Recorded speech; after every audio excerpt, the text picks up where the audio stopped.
Bro, you never start that clock on time. I had it cool a couple weeks ago where I was like, ooh, it recorded, countdown was going and everything, but we got it going now. We got it going. But we got a special guest. Man. We got a special guest, man. Sure. Should we let the people know? We're just gonna wait till we come on the screen, man, to give them the intro, you know. So it's gonna be a fire show. I'm sure people know. I'm sure people know his voice, man. People have asked, man. People in the field more than once in the chat and in the comment section, people have said, "Yo, you guys need to work with this dude." So, look, brought to you by y'all, man. Y'all asked, y'all commented, you know. Yeah. Raiders community has treated me well, so. You know, there are some people out there that go crazy, but he knows his stuff. But hey, man, don't forget to clock in, like the thumbs, man. Like, comment, subscribe, hit that notification bell. Here we go. Great Pharaoh, the gift of Troy is a fabulous fabric from the land of the 5 rivers.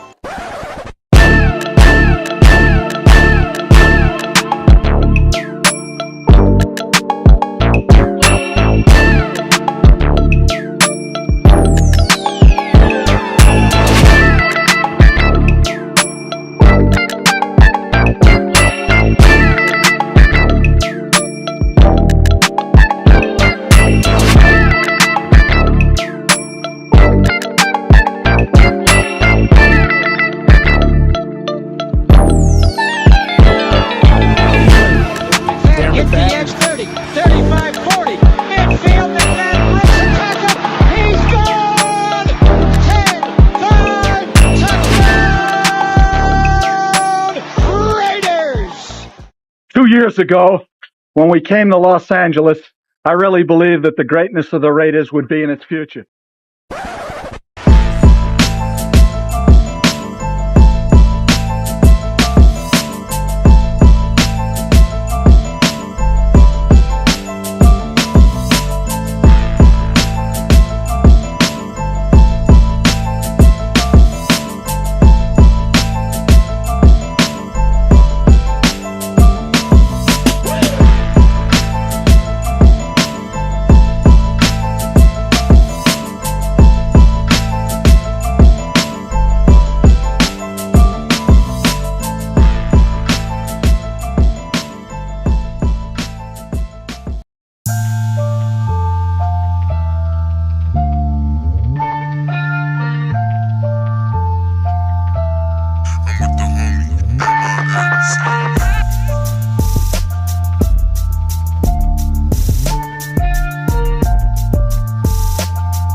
One of them hits now. Heard back from Earth, they just shot a few of my shits down. It's safe to say I'm totally pissed. Wow, my cloaking devices just malfunction. Guess it's time for a sit down. This is the problem I got with humans, mostly the common man. Constantly fucking with energy they don't understand. Always thinking they got the upper hand. The G-forces from my maneuvers can snap your spine like a rubber band. I shouldn't waste my time, they ain't half as nice. Put a Red Bull in your coffin so your ghost can have wings in the afterlife. Let's rock and roll like a belly dancer's rhinestone. It was my idea to shake the pineal gland like a pine cone. My thoughts create hurricanes, tornadoes, and cyclones. A punch for me is like an avalanche of granite and limestone. You live here, but now this is my home. I neuralize both your retinas, you wake up staring at the screen of your iPhone. Confused by the light plus the high tone. And now we connected from the microchip I placed next to your thigh bone. It's hard to understand cause you're mind blown, but I gotta cut communication. Your government just scrambled they spy drones. That voice speaking Sumerian, the oldest language in human history. I can't explain it. What's going on? We back. We are back for another edition of Around the Shield, and we got a special guest host. Mike is out this week, but hey, man, we've been blessed today, man. We got East Coast Gridiron Dante, man, my guy, man. Appreciate you coming through. We're gonna give you a round of applause, man. Hey, appreciate it. Where the West Coast and the East Coast finally match up. Hey, and you definitely got some takes. You got some film to break down. We're gonna have a good conversation today. And as well as everybody, man, hey, make sure to clock in, like the thumbs, man, hit that like button, hit that subscribe button, hit that notification bell. You guys will be seeing tell your folks. There you go. Tell your folks, does. man. Shout out to Mike, man. Hey, so we're gonna be seeing it on all of our platforms. So make sure to make sure I said it. Like the video, subscribe, hit the notification. We gotta give that reminder. I wish I could just say it one time and not ever think about it again, but it just don't work like that. You just gotta constantly remind people because people forget. So we're gonna do that. But hey, we're gonna have a great conversation today, man. Dante, man, what's going on, man? How you been? Everyday life keeps me busy, and then I always treat this like my second job, man. Like as soon as I get off work, I'm watching film. So that's what. Hey, that sounds like I'm dedication. Dedicated. There you go. Yeah, you gotta love it though. You gotta love it. Yeah, man. Yeah, man. We gonna have a lot to talk about, but obviously this is a Raiders channel. We're just gonna start off with that, and obviously the Raiders season hasn't gone the way it has. I don't know if you've been keeping tabs. I know you kind of been paying attention to the NFL overall, but going into it, I mean, it's not like we had the most favorable quarterbacks room in the NFL, but we had a little bit of high hopes because the way the defense ended the season last season, we're like, you know what? We got, the defense plays well, play like a top 5, top 10 unit. You got the weapons that we have on offense. Maybe they can carry the quarterback room. You know what I mean? Carry the quarterback that's starting, but that did not happen. You would think so, but then you have not only your biggest asset of the offseason was Christian Wilkins go down, and then Michael Kuntz. Real ones know about Michael Kuntz in the year that he had last year. And I'm not even a Raiders fan. I'm saying that, right? Yeah. And then he, you guys don't have him. So now you're looking at all the young guys you brought in, the Tommy Eichenbergs of the world, all those guys that come in and kind of step up. But it's hard to be without those guys because you're practicing all off season with with these guys, and then at the start of the season they're gone. So it's a total shift in the whole dynamic from Patrick Graham's perspective too. You know what I'm saying? Yeah. You built your whole off season around these guys that are supposed to be there, and then they're not there. So it's you did. I mean, definitely, if you thought they were going to have success, you thought they were going to be able to get the ball back to the offense several more times than they have been, right? To get them at least try to scapegoat them, right? The more chances you give somebody, you expect them to do something with the ball on the offensive side. So yeah, it's been tough for y'all for sure. Let me ask you this, man, because you're a guy from the outside looking in, man. You can probably give us like an even keeled perspective because obviously we're low key. We keep it real on the channel, but sometimes we might be a little bit biased because this is a team that we focus on, we watch, especially everybody in the chat watching the show. Do you think this is a talented roster when healthy? Talent, yeah. I mean, of course, and I mean I liked your draft. First of all, I think people had the perception that I didn't like it because the Brock Bowers pick to me, I said it like literally, man. I don't know. I got the jersey right here. I don't buy rookie jerseys. I don't buy rookie jerseys, and I'm known to be the jersey dude. Like my jersey collection is insane. Yeah. Okay. But Okay. I bought Brock Bowers jerseys because I believed in that dude so hard that he was number 1 on my draft board. I was like, he's gonna be a Hall of Famer. I already know it out the gate. Damn. If you watch his film, it's just he's incredible. And I was like, whoever gets him, you gonna, regardless if it's the bad pick or or not, if you didn't need him. I didn't think you guys needed him because of Michael Mayer, but now he's been a godsend because Michael Mayer's been out with his personal issues, right? Exactly. Mm-hmm. So, and you look back, hindsight's always 20/20. I just thought that you guys could have went a Terrion Arnold route, right? Or somebody else that could have been. They wouldn't have been a bit, like I said, hindsight's 20/20. It's just so hard speaking now about the pick, but at the time I was like, man, Brock Bowers could have been utilized somewhere else on another team that really needed him. But now you look at it and it was kind of genius. And then, him aside, I look at Trey Tucker, right? It's a guy that I scouted at the Senior Bowl, out of Cincinnati. And, he actually, I like to say he's a friend of the show. We've talked before, a couple different times as well. And a funny dude, outgoing, and then you got Dylan Lobby, who I was his first interview at the Senior Bowl. He was the very first person I spoke to, and I was his first interview. So, and I saw him out of practice giving Quinyon Mitchell to work as a running back on wheel routes. And then Trey Taylor, I was one of his off-season. I don't know why I interviewed all the Raiders guys. Yeah. Maybe it was just destiny, but Trey Taylor, he was one of my interviews this year. Yeah.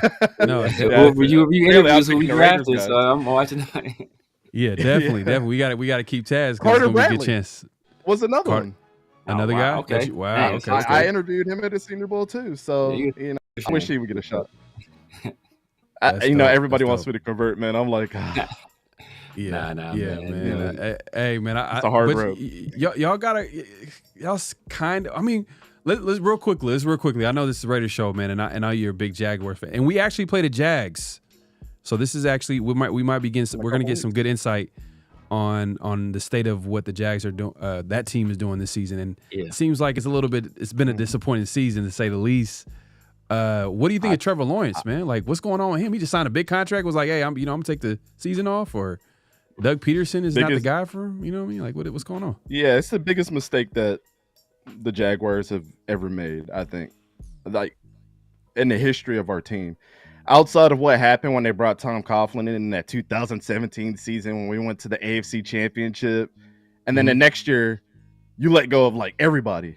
Marcel Darius, Yannick Ngakoue, Calais Campbell, Miles Jack a couple years later, AJ Boye and Jalen Ramsey are gone. We're talking about the best cornerback tandem in the league that year, right? Right. The whole defense just gets depleted. Allen Robinson and Allen Hurns went to new teams after they had Pro Bowl caliber seasons. So, I would say that's up there, but this contract is going to hurt us worse. And I don't blame Trevor.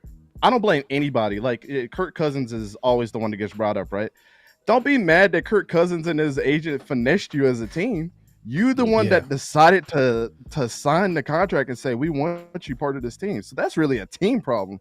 Because I hate when people say that about players. It's like your team handcuffed you with that contract.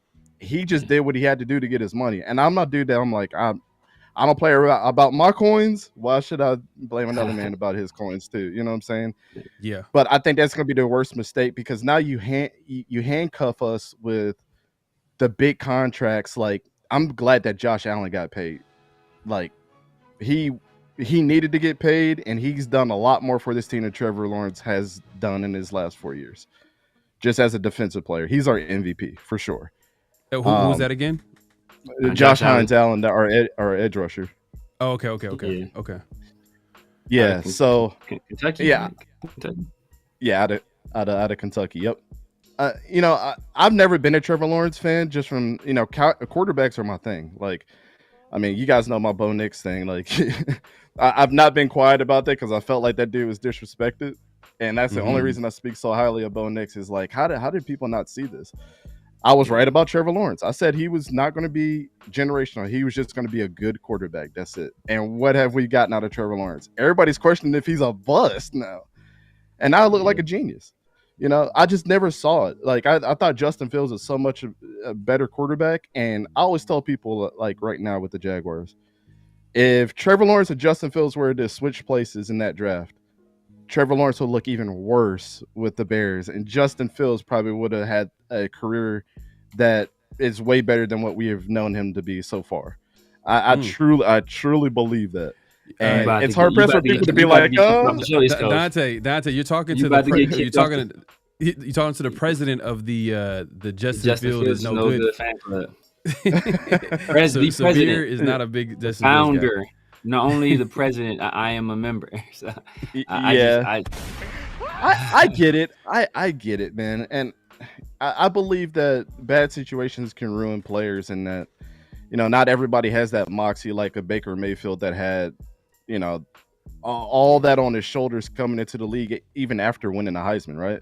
Mm-hmm. So I think there's something to be said about that too. And Justin Fields got put in a bad situation, but again, I watched this dude tear up Trevor Lawrence and have better stats.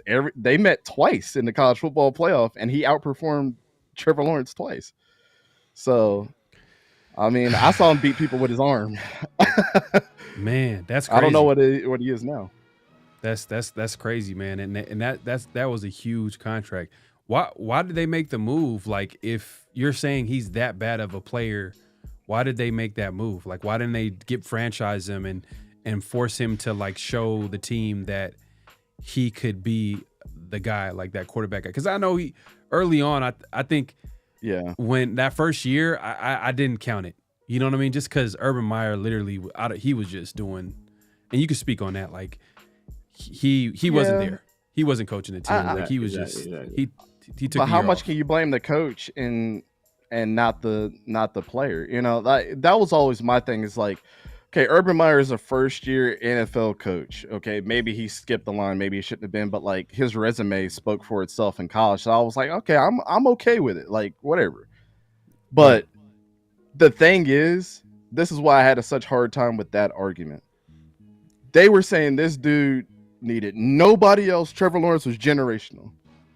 Now, because he had a bad coach, now Trevor Lawrence, he wasn't that great because of Urban Meyer. So that's why I was like, it's hard for me to justify that, right? Like on this, if you're looking at a scale, which way is it leaning? Is it Urban Meyer, or are we just going to handicap, Trevor Lawrence because of his talent level, right?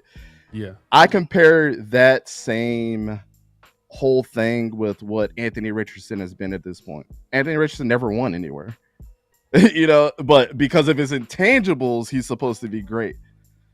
And he's just been almost damn near terrible. Got benched already, for Joe Flacco. We'll give him time. I did like Anthony Richardson coming out. I did like the physical tools. I did like certain things about him, but I did know that he had to go to a perfect situation, meaning a team that was willing to be patient, but also develop an offense around him geared towards his strengths right now. And I thought that was Shane Steichen. And a year he missed. He literally, he literally didn't play the rookie season. Like, he played a few games and actually didn't seem like he didn't seem too bad out the gate. And he missed the entire season. He got hurt, obviously. So I'm like, man, that's terrible for a guy that needs experience. So literally, this season is basically his rookie season. But Shane Steichen just pulled the plug by starting. It didn't make no sense. And then you go back to him, and then obviously he won after him a he game. said he was going to be out the whole season too. Exactly. He told that to the media. Exactly. Which you know what? I wouldn't be mad if Shane Steichen got fired, because me and Severe always joke like, because I thought that was a terrible move by him. But if he gets fired, then I hope the Raiders pick him up, because I think he's a good OC. But definitely. Good OC. But some people are just coordinators. And that's okay. Exactly. Which I'm not saying, it might be that might not be the case with him. We might be, because it's like going into his second year in coaching, and you got to give people time. But those types of decisions can ruin a team. Let me ask you guys a question. How do you guys feel about this? Like, I've always, not to go left field, but just to get an outside perspective, I always thought this, right? Head coaches, everybody wants the head coach to win Super Bowls. He gets all the praise. The Bill Belichick, the Andy Reids of the world, and we're like, yeah, one of the best head coaches of all time. But what's so wrong about if Shane Steichen came and still won Super Bowls under a head coach and is known as the greatest offensive coordinator of all time? What's so wrong about that? Can you think about any coordinator or defensive coordinator that we say they're the best of all time? It's hard pressed to say that there's any out there, because they eventually became a great head coach, right? But I don't think there's any burden with, like, man, I was an offensive genius. Like, if Kyle Shanahan went and was an offensive coordinator somewhere, he'd probably be the greatest of all time by the way that he coordinates, right? He's doing it right now with the 49ers. Right. Facts. But I don't know how you guys felt about that. I mean, just coordinators don't really get a lot of love. I mean, like you think about, like, maybe on offense, like if you think about the best guys, maybe Tom Moore, with the Colts, because he never got a shot at head coach. So that was, that's almost like by default that, one of the best guys. He won. He turned Peyton Manning, or helped turn Peyton Manning to one of the best quarterbacks of all time. Maybe on defense, because Buddy Ryan was a good defensive coordinator. It was like so as a head coach. So I mean, but yeah, maybe Marvin Lewis, what he did with those Ravens teams, maybe. But he kind of overshadowed by all those years he took the Bengals to the playoffs without ever getting a playoff win. So yeah, like, you don't really look at the coordinators. To be honest with you, you always look at the head coach, right? Because he's calling the shots. He's navigating the whole team. And Monte Kiffin, like, that dude was a coordinator to old age. And then Dick, dude that was a coordinator for the Steelers all them years. Oh, Dick LeBeau. Dick LeBeau was like a coordinator for the Steelers for years. Like, he never got that shot that you would think that a coordinator should get if they had success with that side of the ball. Yeah, I think like the Todd Monken type guys. Like, think about just what he has done from college to now. Like, he was an NFL guy, went back to college, helped Georgia get to a national championship with Stetson Bennett, then went to the Ravens and unlocked that offense into something special, and was responsible or helped, propel Lamar to his second MVP trophy. Like, that, to me, that his resume right now is one of the most untouched resumes when you really think about it. Yeah. It's like, what have you done? Like, you took trash bag Stetson Bennett and Lamar Jackson, who they said was a running back, and made this dude into, he's going to be a 4,000 yard quarterback this year. But it's also about timing too, situation. Like, Georgia is like a pretty talented team, and then you're talking about a Lamar Jackson that, like, been there, done that when it comes to run away from defenders left and right, and was ready to, like, kind of hit the next stage of his career or next level of his. That's true.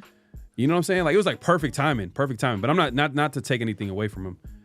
But no, you just to get back to the Raiders real quick, because that's what we do here, man. You mentioned Bo Nix. You and I'm not gonna lie, I wasn't big on Bo Nix coming out. I thought, like, dink and dunk meister, but I did see the fit with Sean Payton, and we do play the Broncos this week. What do you think of Bo Nix so far this season?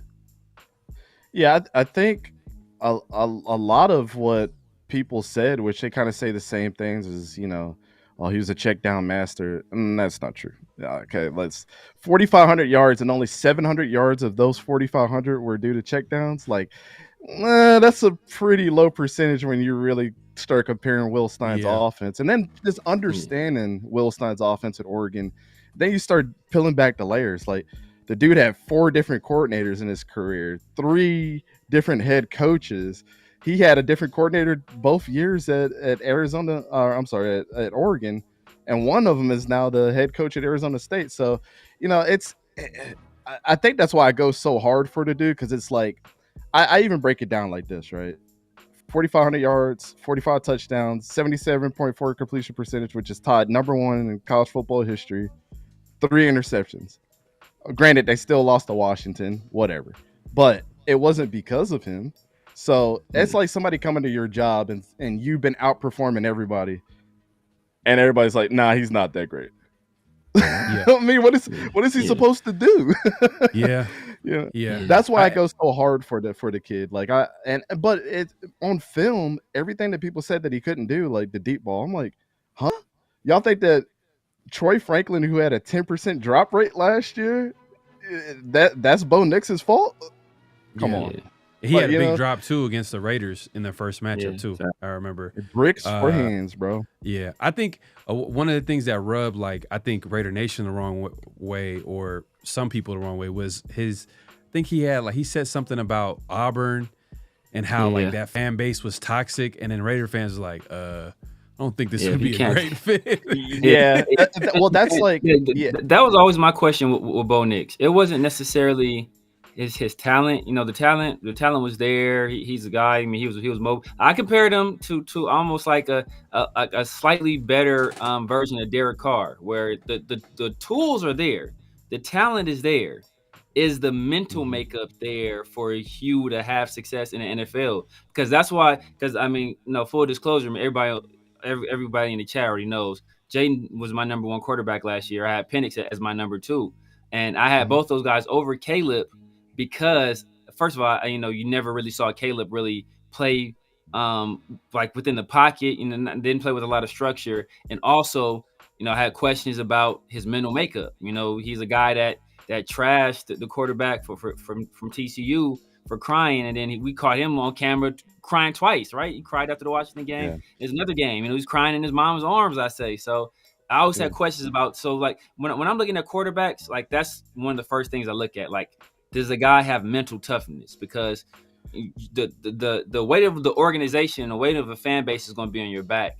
And I know he's like I know Bo Nix's dad was like, he was an alumni. So coming in there was that little bit of added pressure. But when you're like the first Raiders, if you're going to be the first Raiders quarterback drafted since Jamarcus Russell, and, we've never had, since Ken Stabler, we haven't had a drafted quarterback have any success. Yeah. Like that's an immense amount of pressure. So if you can't take the pressure at Auburn, which I know how I have family in Alabama, so I kind of know what it's like down there. But if you can't take that, the Raiders are a ruthless, rabid fan base. You see what we're doing. See what we're doing to Antonio Pierce.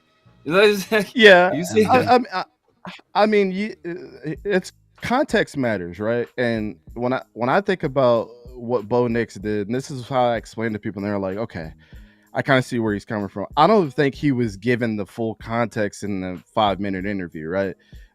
And he's not going to, because he's not going to make an excuse for himself. So, you come off of being SEC Rookie of the Year, beating Alabama while they were hot.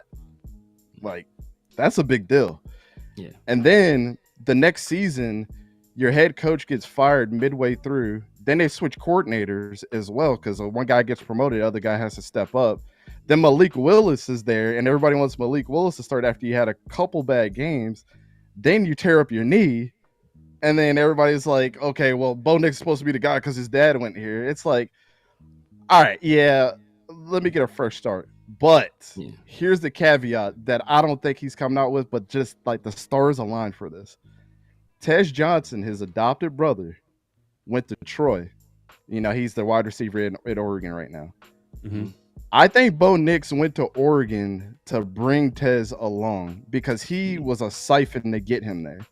And him and Tez broke records together at Oregon that year or last year. So I don't think he's telling the whole story, but like it's just so obvious to me that like why would you pick Oregon out of all schools? Because in the transfer portal, like USC wanted him, Michigan wanted to bring him along while JJ McCarthy and Kate McNamara were doing their thing. They were unsure about both of them. Like there was some names that were coming out. Was Joe Milton at Michigan at the time too? Joe Milton was there before he transferred to Tennessee. Yeah. So there was a lot of names in the pot. So that's why I'm like, I don't think he's given the full context, and not to make an excuse for himself, but like that's a cool story that you keep behind closed doors. But it's like, why would you choose Oregon out of all schools? Like, why would you move across America like that? So when all the Raider Nation and all the other teams are like, oh, I think this dude is kind of soft, I'm like, the dudes are going through a lot, man. I mean, let's be honest. Like, you got to be a human at the end of the day and say, all right, it's just what he said. It was just out. It just when he said it, like, and it just, I just like man, like if you didn't like Auburn, like Raider fans, I'm not gonna lie, they don't hold back.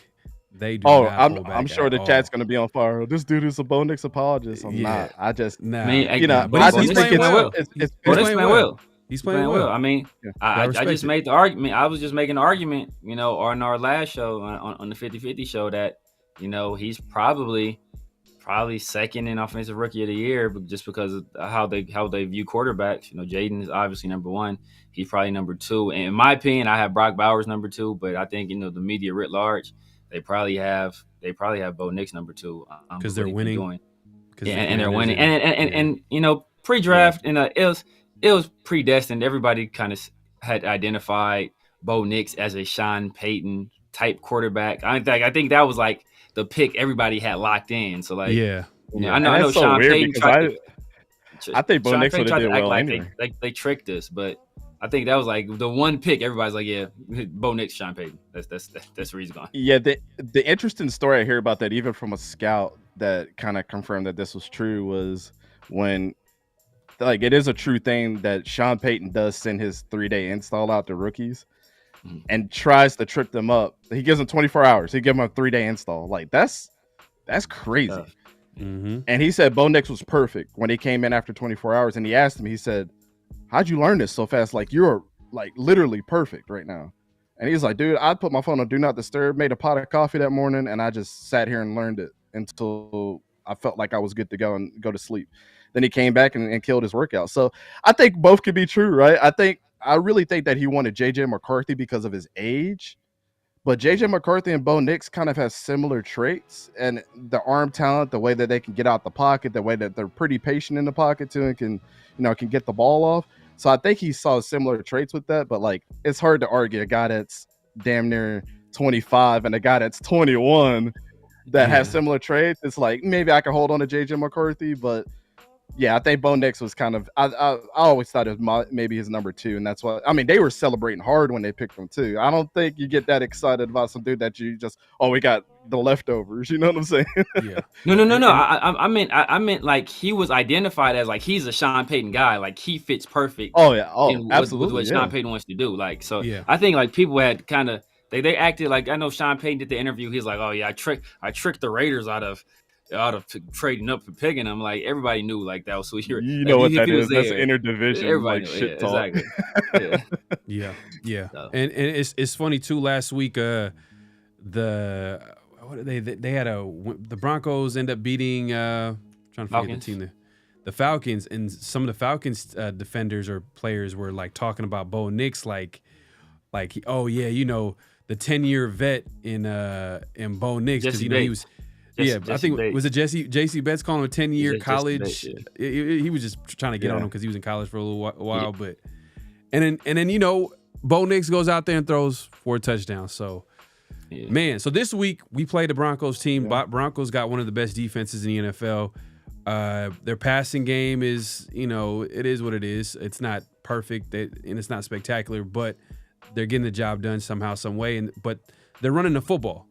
They're running the football, and they're finding ways. I think the play of the year for the Broncos, one of the biggest plays is that was a great catch by Bo Nix, by the way. I want to bring that up, too. I didn't talk, but did you see that catch he made like early? It was great. Like that looked. He looked like he went up and grabbed it too. Yeah, he went up there like he was a receiver. I'm like, oh, okay. Right. But yeah, man. Some people are just ball players, man, regardless of position. He's one of those guys that after I saw that, I was like, yeah, he's definitely a pickup football game. You're like, all right, Bo can pretty much do everything, but if he's a quarterback, we're really gonna win. He's one of them type dudes. Well, hey, I'll say this, man. Bo is way better than any quarterback that we have, and we're playing the Broncos this week. You know, the Broncos used to be an automatic win. I think we had like a winning streak. I forgot how it was. I think it was 8 games. 8 games. 8 games. It was something like that. We had a winning streak. Obviously it was broken earlier in the season. Now I'm like, now we're at a point where I'm not sure how the Raiders even win this game, just because the way our offense is set up. But then Scott Turner the offense kind of looked a little bit better. It looked a little bit more presentable last week with Scott Turner. I mean, I don't know if you had a chance to watch the game, and Scott Turner and Norv. You could throw Norv in there because he was right next to him. That was a cool moment seeing them both of them together for sure.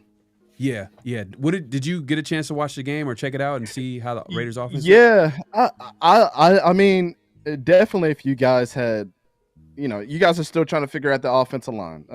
Things have been switching in and out, and obviously that's a big issue for any offense. And then of course the running game, like having guys hurt, having guys perform in one game then not perform in the next. Like I wasn't a big fan of Zeus ever since he was in college. So I mean, yeah. Well, I was telling Graf this too. I'm like, you guys are hyping him up because the dude's in the weight room, but maybe he needs to be working on something else than getting big ass arms. I mean, that's just my cup of tea, because you got dudes like Isaiah Pacheco that'll put them hands on you every game. You know what I'm saying? I'm just saying. I'm just speaking the facts. No, I agree, man. I going into the season, I said Zamir is going to be the biggest X factor on this team this year. Because if we have a running game, if we're able, because I didn't believe in the quarterback room. Like I'm not expecting Gardner Minshew and AOC to carry the team. So we needed a run game to supplement our deficiencies with passing the football. But Zamir, man, my concern was like with the quarterbacks, you already knew what you had with Gardner Minshew, right? Like the dude is a career backup. He can come in and win you a couple games that you're not supposed to win, and everybody's rocking the mustaches in the crowd. You know what I'm saying? Right. He's a feel good kind of dude, right? But how come AOC didn't separate itself? That's always a concern with me. Like you invested your draft pick in this dude, and again, what I talked about before, when you just pull, it's almost reminiscent of Gardner Minshew. You have a couple bad games and they pull you, and it's like, dude, I'm going against a tough division right now. First of all, like y'all's division is nothing to play with right now because the Broncos, Chargers, and the Chiefs are all good. Let's be real. Yeah. And this is the perfect time for him to come in and for y'all to chalk up y'all season and say, well, I know he's hurt right now, but this would have been the perfect year for him to just like get his feet wet. Like throw 4 interceptions a game. What did you learn, AOC? Yeah. What are we going to change the next week? And the ultimate teammate, he can be like, hey, man, I would have did this. You got the arm strength to go ahead and throw that thing up. I don't have that. You know what I'm saying? Yeah. That's why I was early on. I was for AOC because it made more sense to find out what you had in him, even though like he might not have been spectacular in preseason and separate themselves. And it was kind of a shock too that the Raiders end up going with Minshew to begin the season, but we kind of found out early on why the offensive line was terrible. Like early on, like they couldn't protect the quarterback, and AOC can't move. There's a stat out there, and I gotta find this stat, man. It's crazy. Like he's never had a QB rush. He's never had like. I don't know I'm saying, I keep saying it, bro. I swear to God, I seen this stat. I gotta find it. Yeah, I saw it somewhere too. Somebody put it out there. Bro. We got. It's like he's going. I think it was the record for the most pass attempts without like a quarterback rush or something like that. Which is crazy. I have to check it out though. I have to check it out because I think somebody. I never looked at the stats. Somebody told me he had a quarterback sneak for a touchdown, which I don't recall, but. No, I haven't checked this. I don't remember him doing that at Purdue. If he had a QB sneak, you can look that up easy. Like just look up like rushing touchdowns, like and see if he had. So you're a guy that grinds the tape, right? And I know a lot of people like that. This was, and this was just like last year. So I'm sure you looked at that quarterback class. I know there was a narrative among certain people. I think it was partly pushed by a former point guard for the Boston Celtics by the name of Rajon, but it was this. That's the insider. That's the insider. We'll tell you off cam. But that there was this narrative that if Aiden O'Connell had came out just a year earlier, he would have been a first round pick. And my question is that if you're going to be a first round pick as a quarterback, why would you go back to school unless you thought you were going to win the national championship, which obviously you're not going to win at Purdue. So like, what was your assessment of Aiden when he was at Purdue, if you recall? I mean, yeah, I specifically recall the fact that the dude had David Bell and Rondale Moore. Those are the two things that stand out to me the most. Is like those Those dudes. I mean, I had and that Rondell guy won the Moore. Biletnikoff Award, didn't he? David Bell was a finalist one year, and then the next year he wasn't in there. And then, if you remember, Rondell Moore was like, remember Sky Moore for the Chiefs? Yeah. Rondell Moore was Sky Moore with the hype. You know, a couple years before. You know, Rondell Moore was the hype before Sky Moore came on. But you know, I look at that and I'm like, man, how much was he handicapped? But really, when I watched Purdue and evaluated him, it had nothing to do with his mobility. Like, you are what you are, right? But what are your ultimate strengths now that you're not a dual threat quarterback? You're a pocket guy. So the first guy that comes to mind, and this is how I always evaluate, right? I'm like, who is the guy in the NFL that I can at least get a litmus test on what a pocket quarterback is in today's society? If I can't go back to Dan Marino, the times are different. Offensive linemen used to block their asses off all the time, right? That's not today's standard. So I got to look at Kirk Cousins. So then go to Kirk Cousins, compare, AOC to him. What is he doing? What is he not doing? The thing about AOC is, like, one play he'll throw, and this is my favorite pass. Backside, I don't care if you're left-handed or right-handed. Backside throw outside the number comeback route. That is the hardest throw to make.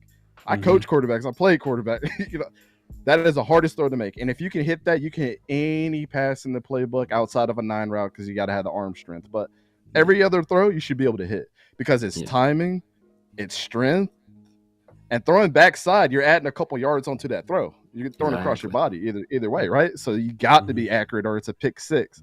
So if you can complete that pass, you're straight. You see him do that, and then 10 plays later, throw the wackiest interception on a crossing route, and it's like, dude, you had the arm strength to throw that backside curl route, and then now you're throwing a duck right across the middle of the field. Like, what are we doing? And it's not like the dude doesn't have the size, right? Like, that's the appealing thing about AOC. Big, tall kid, right? Not going to get hurt a lot. Well, got injured this year, but off of some fluke stuff, right? But still, you could cross the size out, and now what does the arm talent look like? You got to have consistency. If it's every 10 throws you're hitting a great throw, I'm like, okay. One of my coaches in high school told me this, and I put this on Twitter the other day, and people don't understand, like, with the Shedeur Sanders, y'all saw that clip I put out. Shedeur Sanders just hit that same pass this past weekend against Utah that I said he was supposed to hit. You know what I'm saying? And it was ironic. I was like, okay. Yeah. But it's one thing making the open throw. You will get praise for making the open throw, but you'll get respect for making the right throw. I had a quarterback coach tell me that in high school. And that means, like, you got to be confident in making the right throw every single time for what's best for not only the receiver, but for the team at the time. On 2nd and 6, if I'm waiting 10 seconds for Travis Hunter to get open, okay, he's going to catch it. You know what I'm saying? But if you would have made that pass to LeJontay Wester, when he's got his hand up after a second of beating that guy, you got to make that throw, right? Mm-hmm. So that's kind of like, if you had to break down the building blocks on just evaluating players, that's kind of what I go to. It's like, is that a pro throw? Open throw? Yeah, you got to take what's there, but, like, this is clear. This is what pros see. And their window of opportunity is even smaller than what Shedeur had. You know what I'm saying? So how am I supposed to feel confident in that kid when not only you're not playing the best defenses, you got to hit that pass. You're making it more difficult than it's supposed to be. So I think that, going back to AOC, that's kind of like what I saw out of him, is like, it just wasn't consistent. And people want to harp on it's like the Anthony Richardson thing. Dude's got a big arm. He's got all the talent in the world. Okay, then why didn't he win a lot at Florida? Yeah. A lot of those plays that came down to the wire for Anthony Richardson, where he could have used all the tools in the world, and you throw a nasty interception on the 3rd down, when you're in the red zone, that's nasty work, bro. You're a big ass dude. Why didn't you do what you did last week when you was with the Colts? Running dudes over. Use your size. Yeah, you're talking about decision making. You're talking about decision making, which is huge for a quarterback. Yeah. But hey, man, speaking of decision making, I know you are a Jaguars fan. So you saw Minshew. You saw Minshew at the height of his powers, where everybody in the state of Florida, was rocking Yeah. mustaches. Kind of what was your assessment of him back then? What did you feel about him back then? And kind of what do you see from him now, heading into this game against the Broncos, where he's already struggled in the last matchup? Yeah, I mean, obviously, to me, when I look at teams and they're having a quarterback issue where you're switching guys in and out and trying to figure out what you got, at that point in time, you've already settled on the fact that we don't know who our guy is. So might as well give the guy the fairest shot possible. And then also look at the situation that he just came from. Washington State under Mike Leach. Mike Leach ran the air raid offense, and Gardner Minshew's throwing for 38, 40 touchdowns and 5,000 yards every single season. That's what he's used to. So now you got to train him to be like, all right, you got to start using your running backs. You got to start throwing to the tight end when it's there. You got to command the offense in a different way. It's no huddle, in college, but here it's command the huddle, be under center. You're not in shotgun the whole time. You're not in pistol. We're running RPOs, so now you got to count for that. I looked at that for him, and I was like, man. After one game and I remember it clear as day, we played the Texans at home, and he threw 2 picks that game and had like 120 yards. And the coach was like, nope, you're not playing next week. And it's like, okay, so how are you supposed to build confidence in this guy? So I think like Gardner Minshew's, when he was young, the NFL way of playing quarterback was not instilled or didn't get the fair shot of learning what an NFL quarterback should be.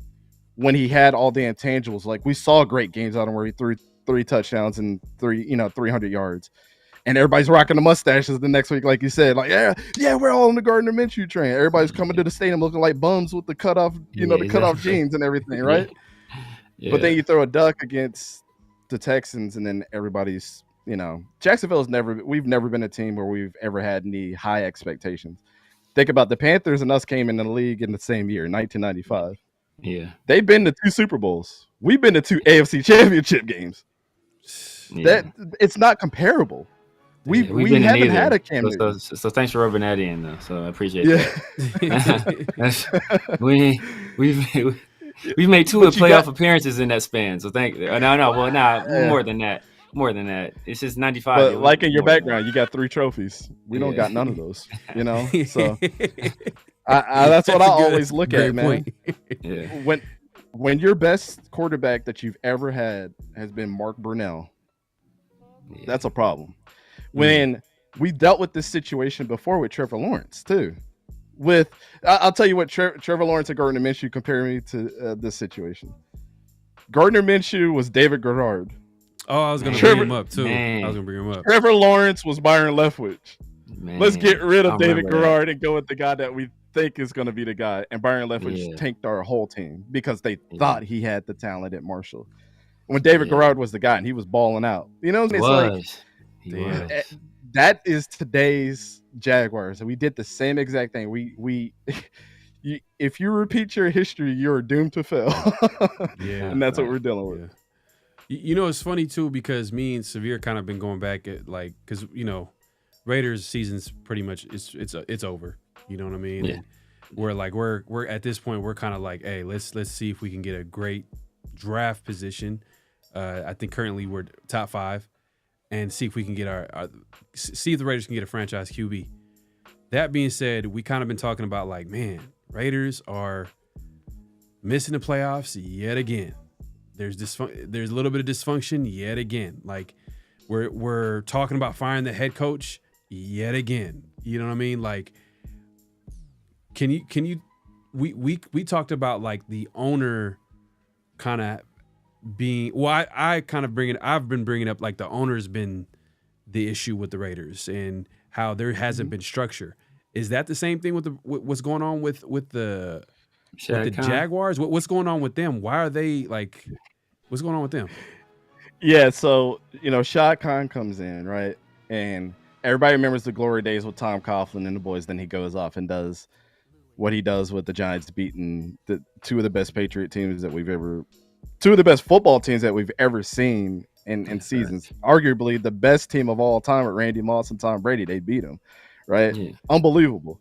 So it's not like Tom Coughlin was a bad coach, but what I'm trying to get at is like you had all that history of like winning, us being a tough team. Fred Taylor, Mark Brunell, Jimmy Smith, Keenan McCardell, Donovan Darius. Like, these are some badass dudes when they play. Kevin Hardy. Like, everybody remembers these guys. You say Fred Taylor? You said Fred Taylor, right? That was my favorite Fred player. Taylor, Maurice Fred Taylor's a monster.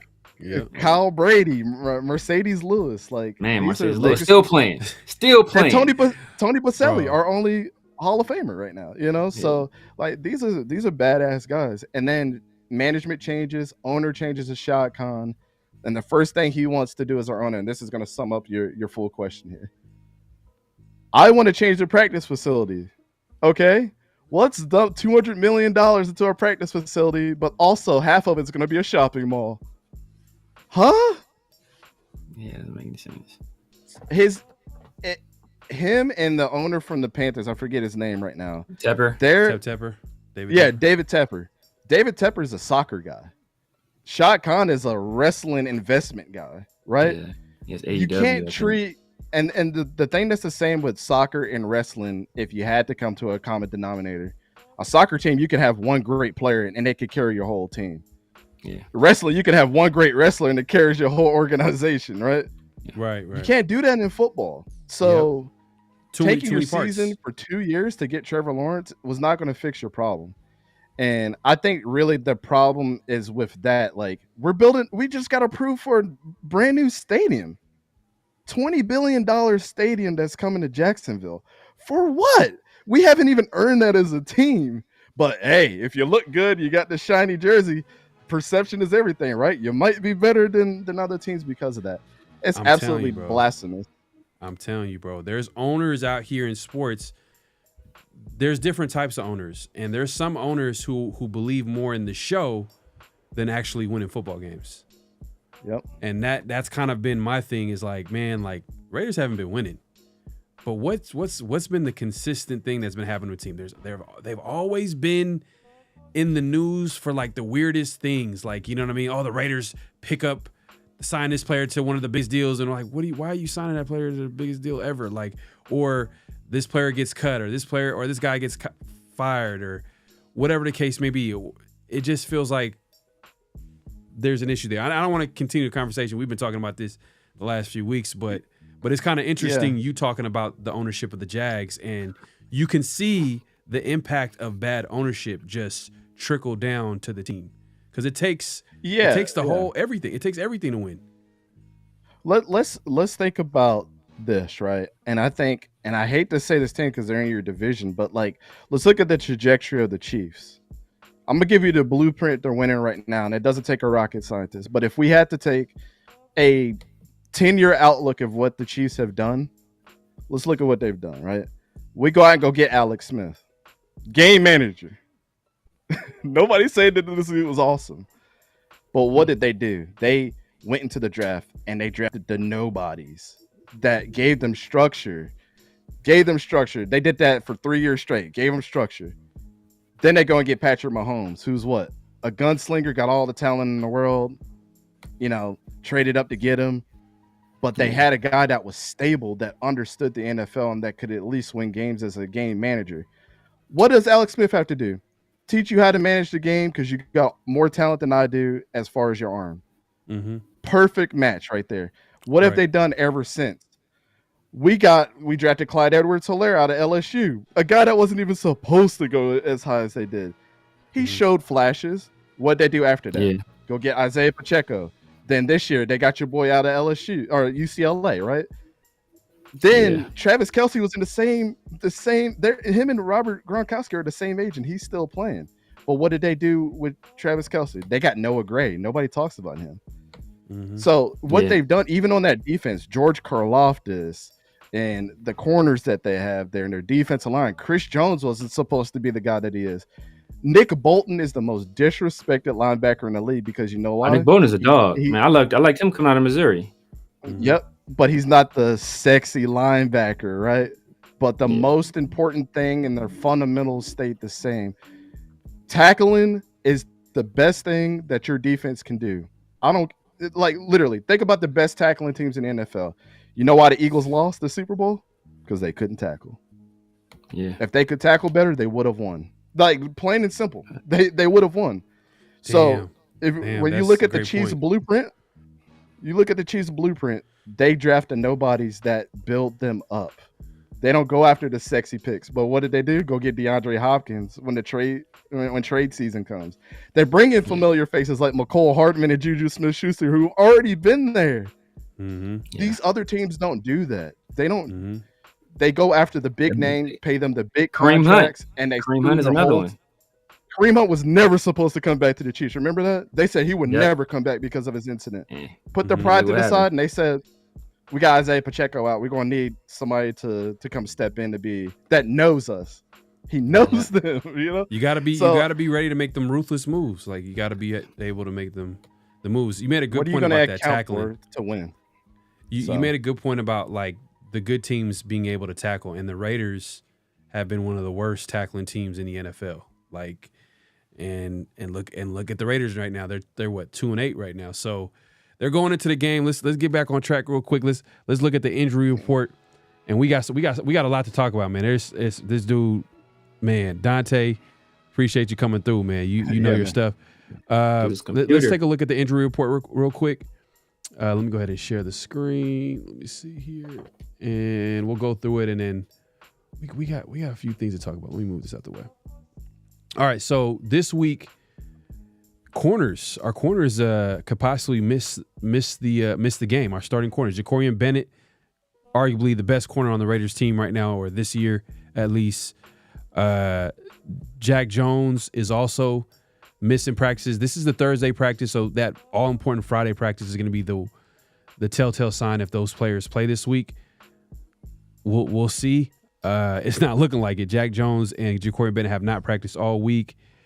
Let's see. You guys played the Broncos at home last time, right? Oh, and Nate Hobbs is out. We played in Denver. High. Yeah, in Denver. So it's gonna be in Las Vegas. Yeah. But you know how it is, man. Okay. Las Vegas right now is an extra home game for the opposing fan base. But that's a whole different conversation. Oh, that's tough. that's tough, man. Golly. Nate Hobbs also hasn't practiced all week. So the Raiders secondary, it's not like we're playing like I said, a passing offense, but this is Sean Payton. Sean Payton's going to be looking at this like, oh, I'm about to be drawing up plays left and right because you're going to have like DeCamerion Richardson out there. You're going to have Sam Webb out there. You know, it's going to be tough. Yeah. Like the Raiders are going to hopefully some of these guys end up being healthy this week. Your favorite running back in the NFL, Zamir White, hasn't practiced all week. We'll see how that goes. The Dylan Lobby show this week. Madison has also not practiced all week, so Dylan Lobby might be getting some meaningful snaps because I think the last time he had a snap, he fumbled, and I think Sincere McCormick too.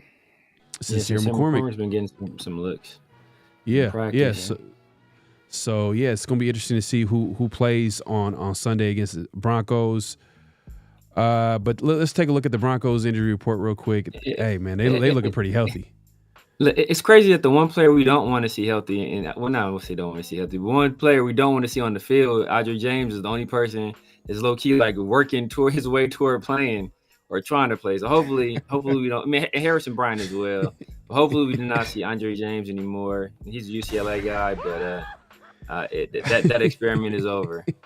That experiment is over. Yeah, JPJ is going to be the center. He's here to stay, man. I don't want to see Andre James back at center.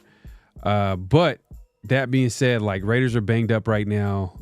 They're a team that's going the different direction, and they're playing a Broncos team that's on an up and up, and they're pretty healthy.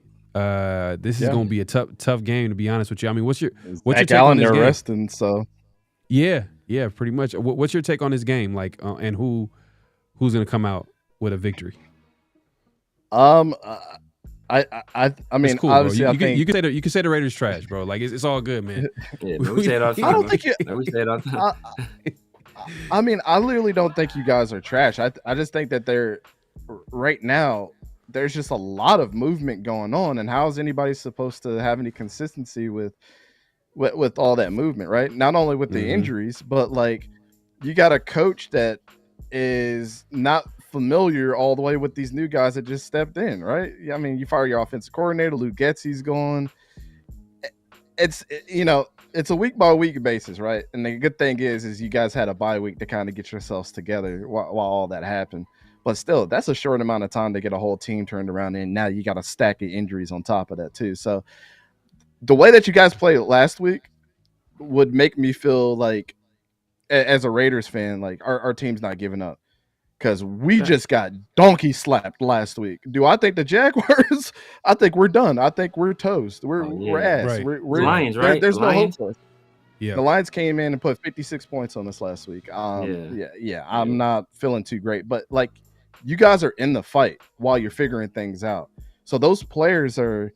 If I would tell any Raiders fans, I know you guys would agree with me on this. Those players are not giving up, regardless of the adversity that you're going through. So if anything, if you look back at your roster at the end of the year and you're like, who are the guys to keep? Obviously, you cut the guys that didn't try. You keep the guys that did, even when the times got rough. That is an all-time Raider to me. That's any team. Those are all-time guys that you stick around with. So I honestly think that this game is going to be a lot closer than what people give it credit for, because of that mentality. I saw it last week with you guys. So why would I come into the Denver Broncos game knowing that, you got a rookie quarterback? Bo Nix is one more game of like looking as a rookie again. Like, especially a team that's not giving up. This is like the worst team to go against, in my opinion, is guys that are still trying, because it's easy to have that mentality that like, man, we're going against a 2-loss team, right? Trap game. Absolutely.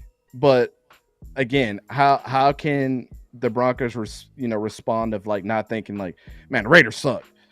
I bet you Bo Nix is in there like, man, I'm about to treat this like my next Super Bowl, and we got to. Now, how many of those players are going to buy in? How many of the coaches are saying that? I don't know. Right. I think this comes down to like, how many plays can both running games make? Because I do think even the Broncos running game, they're switching between 3 running backs right now. Jaleel McLaughlin, Audric Estime, and Javonte Williams. Like, they're switching them out. They're getting like equal amount of carries right now, and I'm like, that's not good, man. Like, y'all got to figure out who's your bell cow guy, and then the other 2 just need to come in as a release. You got to treat them like pitchers. The NFL teams are getting away from that. They're just going with the next hot hand. Jaleel McLaughlin looked good last week. Put him in there. Oh no, we're gonna take him out. Put Audric Estime in there. So I think whoever has the better running game is the one that's going to win this game. And I think it's going to be a low-scoring affair for sure. You don't think it's working for them to a certain extent? Because I think I looked up, they're like top. I think they're 12th in the NFL in rushing the football. So yeah, it's working for them. I mean, they obviously don't have the guy, or they haven't chosen who the guy will be. But and I hear your point, and I agree. But it's kind of working with them. And the Raiders, we just talked about, they can't tackle. So, like, they need to somehow, some way, like, and I agree, they haven't given up. They just came off a bye. They played hard. But at the end of the day, they came up short. Even against the Chiefs, they played hard. That game was close until, they let it get away from them. But it's working for the Broncos, and it's just kind of, I don't know, man. It's one of those good compliments, right? Like, when your passing game is good, like it was last week, it's easier for the rest of those 3 guys to feel like, all right, all I got to do is get 4 carries, or all I got to do is get 3 or 4 yards, right? Bam, all right, I did my job. Right. They're not being asked to do a lot. Now, Bo Nix was like going into the second half with 90 yards like it was at the beginning of the season. But then you got Javonte and the rest of those guys that's got like 5 or 6 yards and carry yards, and you're going into halftime with sub 20 yards, for your rushing off. I'm a little concerned, right? Sub 100 yards coming in from halftime, and it possibly could happen. I mean, it takes. We've seen it time and time again, right? It takes one good moment in the game to change the whole trajectory of it. It takes Tommy Eichenberg coming in as a rookie, punching the ball out of Javonte Williams to turn the whole game around, and Gardner Minshew getting a little bit more confidence that, oh man, I'm gonna throw it to Trey Tucker and he's gonna run for 40 yards for a touchdown. Like it literally just takes that moment to, and it's hard to evaluate like divisional games too. And this is like with college. Like I always tell people, no matter how much a team sucks, like with Colorado and Kansas this week, I don't care how much Kansas has sucked this year, but they beat the top 2 teams in the Big 12 these last 2 weeks, and they are a conference game. Anything can happen. Yeah. Anything can happen. It's hard to evaluate. Yeah. And man, you brought up 2 players that I hate so far. All right, 2, and not say hate, but 2 players I don't like. I do not like Justin Fields, and I do not like Tommy Eichenberg. Oh, really? Tommy Eichenberg for other reasons. Yeah, I do not like Tommy Eichenberg. Mainly because this is a good question for you. I mean, this is a little off topic, but I don't like Tommy Eichenberg because I wanted the Raiders to take a flyer on Spencer Rattler. I felt that he had arm talent. And we needed a developmental quarterback at that point because we didn't get one because there was a run on him early in the draft. So why take a likely 2-down linebacker in the 5th round when you have a guy like Rattler who was at one point considered, he's number 1 recruiter in the nation at one point, and at one point early in his Oklahoma career he was projected as a number 1 overall pick, until the actual eventual number 1 overall pick came and kind of snatched his job. So. I mean, what were your thoughts in this last draft class on late round guys like Joe Milton and Spencer Rattler, guys we elected not to take? I'm telling you, I was probably the one that was in front of the Joe Milton train. There was, if you go to my channel, there's a video that I put out on the very first drive of the game against Alabama that Joe Milton put together, and it was the best drive of the season. And I was like, damn, if he could put it together like that. I mean, like dinking and dunking, and then he threw like a 30-yard bomb that I thought was dropped at first, but it was in the breadbasket. I was like, damn, if he plays like that, he's him and Drake May are going to have a damn field day. And remember, Joe Milton was balling out in the preseason too. Early on, he was better. People said he was winning the job early on. Now I think maybe there was a situation where draft position kind of played into who won the starting job a little bit. But early on I heard reports that Joe Milton looked better. Yeah, so I mean, he's got the tools, man, and obviously he's got the rocket. I mean, I was at the combine as a media member, and I seen him throw, like, literally the dude threw like an 80-yard bomb, turned around, didn't even look, and the guy caught it. I'm like, brother, that dude is nuts. And we got JJ McCarthy missing people on the same drill. So, it really, when the lights are the brightest, how did they perform, right? And I think that was the 2 knocks on not only Joe, but Spencer Rattler. When Spencer Rattler really played the good teams, his light wasn't the brightest, right? And the same thing with Joe Milton. When you got to start playing the Georgias of the world, your light didn't really shine all that bright. But Tennessee could be 9-0, but until you got to them, it was like, ooh, Joe Milton looks like Michigan Joe Milton, So it's all about the competition and how you step up. And I think that's the reason why those guys fell down the draft board, because they had all the talent in the world. And personally, we saw Spencer Rattler was the Senior Bowl MVP. We watched that dude through practice the whole week and then up to the game, and he won offensive MVP. So, I don't know. It was really hard to evaluate those guys because their lows were really low, but their highs were really high at certain points too. And it's like with the Anthony Richardson thing, I hate to keep bringing him up, but he's like the perfect litmus test is, when do you go with talent supersedes what you've actually accomplished? Where do we draw that line? And as scouts and as evaluators of the game, I think those lines get blurred, and then we just tend to go with the thing that looks sexy. He could throw the 70-yard bomb and we got, Justin Jefferson. That's all he needs to get open. But realistically, it's a chess match. So you can't always guarantee that that's going to happen all the time. Yeah. Just to finish this out, man. Hey, so Raiders-Broncos, keys to win this game for the Raiders real quick. Obviously, we've been talking about tanking and the Raiders securing that draft spot. But if they were to win this game, Severe, man, like, what if you can give people like at least one key to the game? I think first of all we have to get pressure on Bo Nix. I think that's going to be the number one thing. Just he's a rookie. He's still a rookie, even though he's 29 years old. He's still a rookie, Yeah. and you know, just make him see ghosts, right? Like have him feel pressure. Russia's processing, and then I think the other key to win the game is we have to distribute the ball around to some of our other weapons. We have to get other guys going. I think they're going to start keying in on Brock Bowers. It's only so many times you can run rub routes or do these other things and get them open before they like, hey, you know what, we're it's not going to work anymore. We're going to do it. Allocate more resources to stopping this guy. Let's see what Trey Tucker can do. Let's see what DJ Turner can do. Let's see if Jacoby can take over a game. So I think that we have to get other guys involved in the passing game. So I think those are my keys. If like this last game, we had 2 trips to the red zone. If we score touchdowns on those 2 trips instead of kicking field goals, that the complexion of that game looks completely different. Like completely different. We just can execute down those in those areas. And I think when the field gets more compact, that's where I think that's where some of the things I had concerns about with Brock Bowers. And that's where we expected Michael Mayer to shine in those areas because he's a big body, he's a jump ball guy. Brock Bowers is a guy that he's going to do a lot of separating. He's an open field, huh? Yeah, he missed him. He didn't miss, and he missed Brock too. To be honest with you, Brock was open for another touchdown. Yeah. And the one touchdown we did have, it was on that pick play where Trey Tucker, did a hell of a job. Didn't get offensive pass interference. Did what he's supposed to do. Unlike what the Dolphins did earlier in the game, where they essentially tackled Devon Diablo, but that's neither here nor there. So I think down in those compact areas, like we have to execute because that's when defense compact and those throwing windows get a lot tighter and. It's all about execution at that point, and we just didn't execute.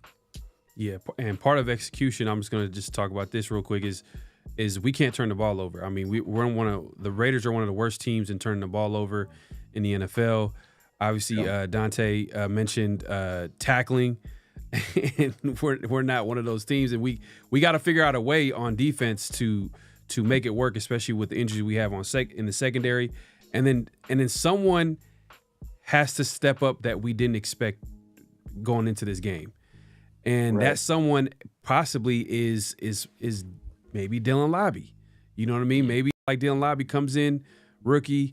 I hate to put Michael Mayer in this discussion, but we haven't seen anything from Michael Mayer all season. Obviously, he was missing for a little bit with his off-the-field issue. And then even when he was in there, he wasn't really involved. But obviously with Devonte being gone, that kind of gives him more of an opportunity. And, Minshew has to hit him when he's open. So someone needs to have a big game outside of Brock Bowers. We know Brock Bowers is gonna get his. Exactly. But someone's gonna have to step up. And yeah, man, I just think don't turn the ball over. Run the football because we can't have Minshew throwing 40 times a game, and someone has to step up outside of the guys that we kind of know are going to step up on offense.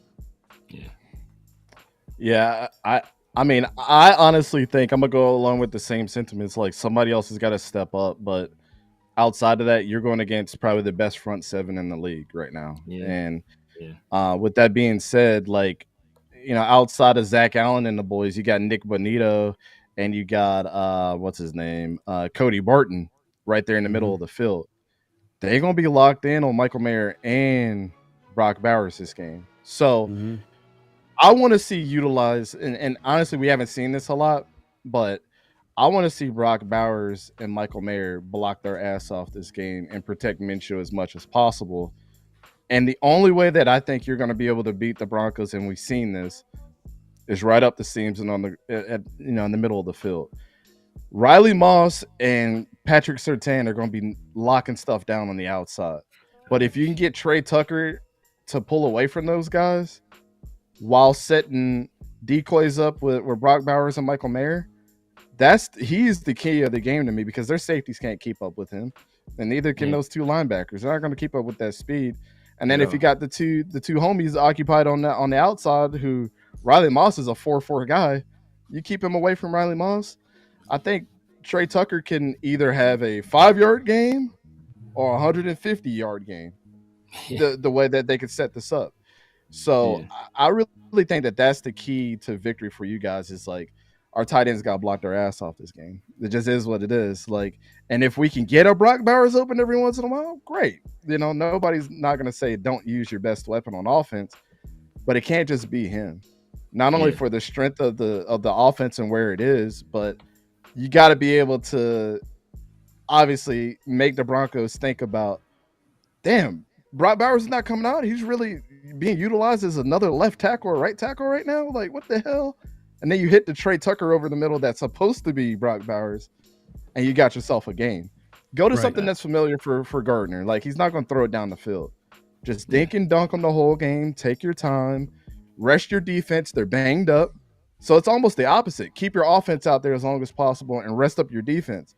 Because these guys, you know, Bo Nix and the boys, they going to hit you the same way, short game the whole time until something opens up.